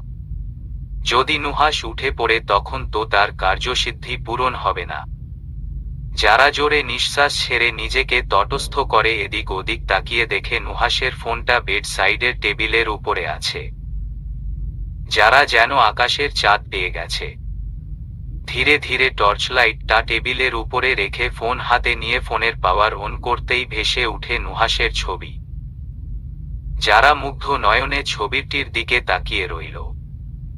তার অবচেতন মন বলছে, ছেলেদের এত সুন্দর হতে নেই নুহাস ভাই, তাতে মেয়েদের নজর লেগে যেতে পারে। হঠাৎ করেই যারা চমকে উঠে মাথা নাড়িয়ে মনে মনে নিজেকে গালি দিয়ে বলে, আশ্চর্য, বারবার নিজের উদ্দেশ্য কেন ভুলে যাস তুই? যারা ফোকাস রাখো নিজের উদ্দেশ্যে। কিন্তু নুহাসের ফোনে প্যাটার্ন দেওয়া। যারা অনেকবার ট্রাই করলো বিভিন্ন ধরনের প্যাটার্ন দিয়ে, কিন্তু লাভ কিছুই হলো না, সব ভুল হয়েছে আর 30 সেকেন্ডের ওয়ার্নিংও দিয়ে দিচ্ছে। এবার কি করবে যারা? এবার তো নুহাসের ফিঙ্গারপ্রিন্ট ছাড়া কোনো উপায় নেই, কিন্তু যদি ফিঙ্গারপ্রিন্ট নিতে গেলে নুহাসের ঘুম ভেঙে যায় তখন?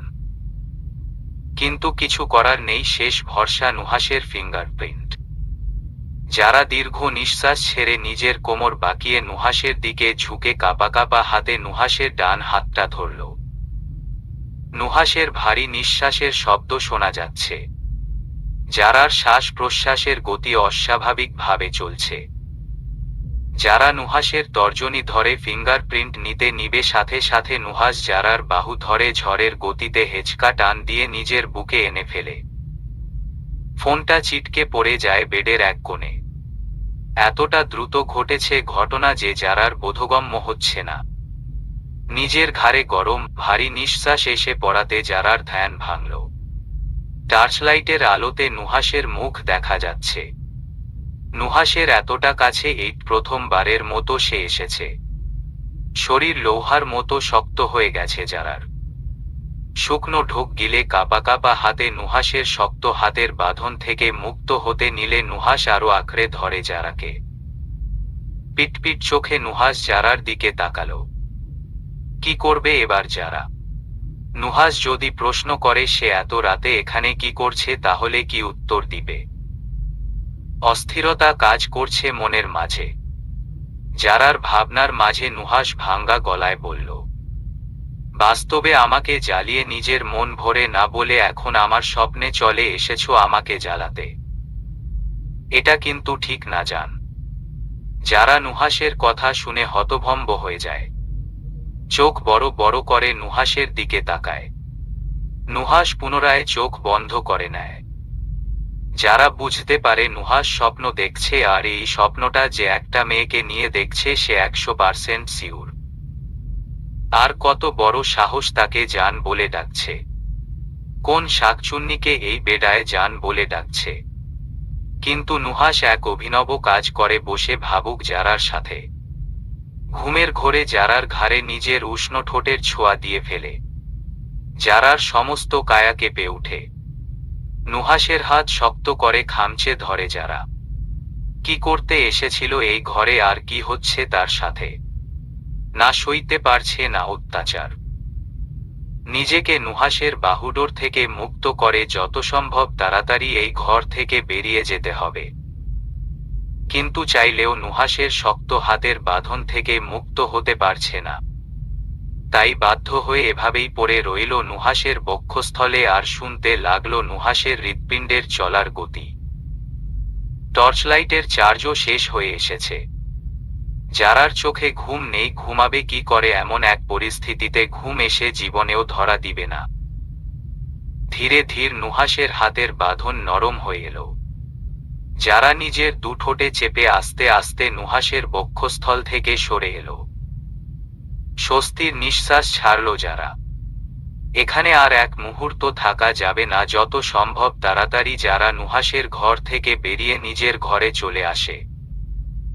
রুমে ঢুকে যারা কম্বল মুড়ি দিয়ে শুয়ে পড়ে, বা হাত নিয়ে যায় ঘাড়ে যে স্থানে নুহাসের ঠোঁট ছুঁয়েছে সেই স্থানটা চেপে ধরে। মুখে লাজুক হাসি তার, লজ্জায় গাল দুটো লাল হয়ে আছে। নুহাসের সামনে কি করে এখন যাবে, সে গেলেই তো ওই অপ্রত্যাশিত দৃশ্যটা চোখের সামনে ছলছল করে বাস্তব রূপে ভেসে উঠবে। রাত ৩টে বাজে। জাহিন অয়ন্তীর বুকে মাথা রেখে বেঘরে ঘুমাচ্ছে, কিন্তু তার ঘুমটা বেশিক্ষণ স্থায়ী হল না। বাইরে বৃষ্টির তাণ্ডব থামলেও জাহিনের ভালোবাসার তাণ্ডব থামেনি এখন পর্যন্ত। অয়ন্তীর দেহে নিজের সবটুকু ভালোবাসা উজাড় করে দিচ্ছে যেন। অয়ন্তীর পরনে জাহিনের শার্ট। জাহিন শার্টের দুটো বোতাম খুলে অয়ন্তীর গলায় কাঁধে অবিরাম চুমুর বর্ষণ দিয়ে যাচ্ছে। জাহিন অয়ন্তীর শার্টের আরেকটা বোতাম খুলতে যাবে, সাথে সাথে অয়ন্তী জাহিনকে বাধা দিয়ে বলে, কি করছেন? জাহিন বউয়ের দু গালে চুমু এঁকে দিয়ে বলে, ভালোবাসছি। যথেষ্ট ভালোবেসেন, এবার থামুন। জাহিন এবার অয়ন্তীর উপর থেকে সরে এসে নিজে শুয়ে অয়ন্তীকে নিজের বুকের বা পাশে রেখে এক হাত দিয়ে জড়িয়ে ধরে অয়ন্তীর বা হাতটা নিজের বুকের সাথে চেপে ধরে জড়ানো কণ্ঠে বলে, ঠিক আছে, থেমে গেলাম। বলেই অয়ন্তীর কপালে চুমু দিয়ে বলে, ঘুমাও এবার তাহলে।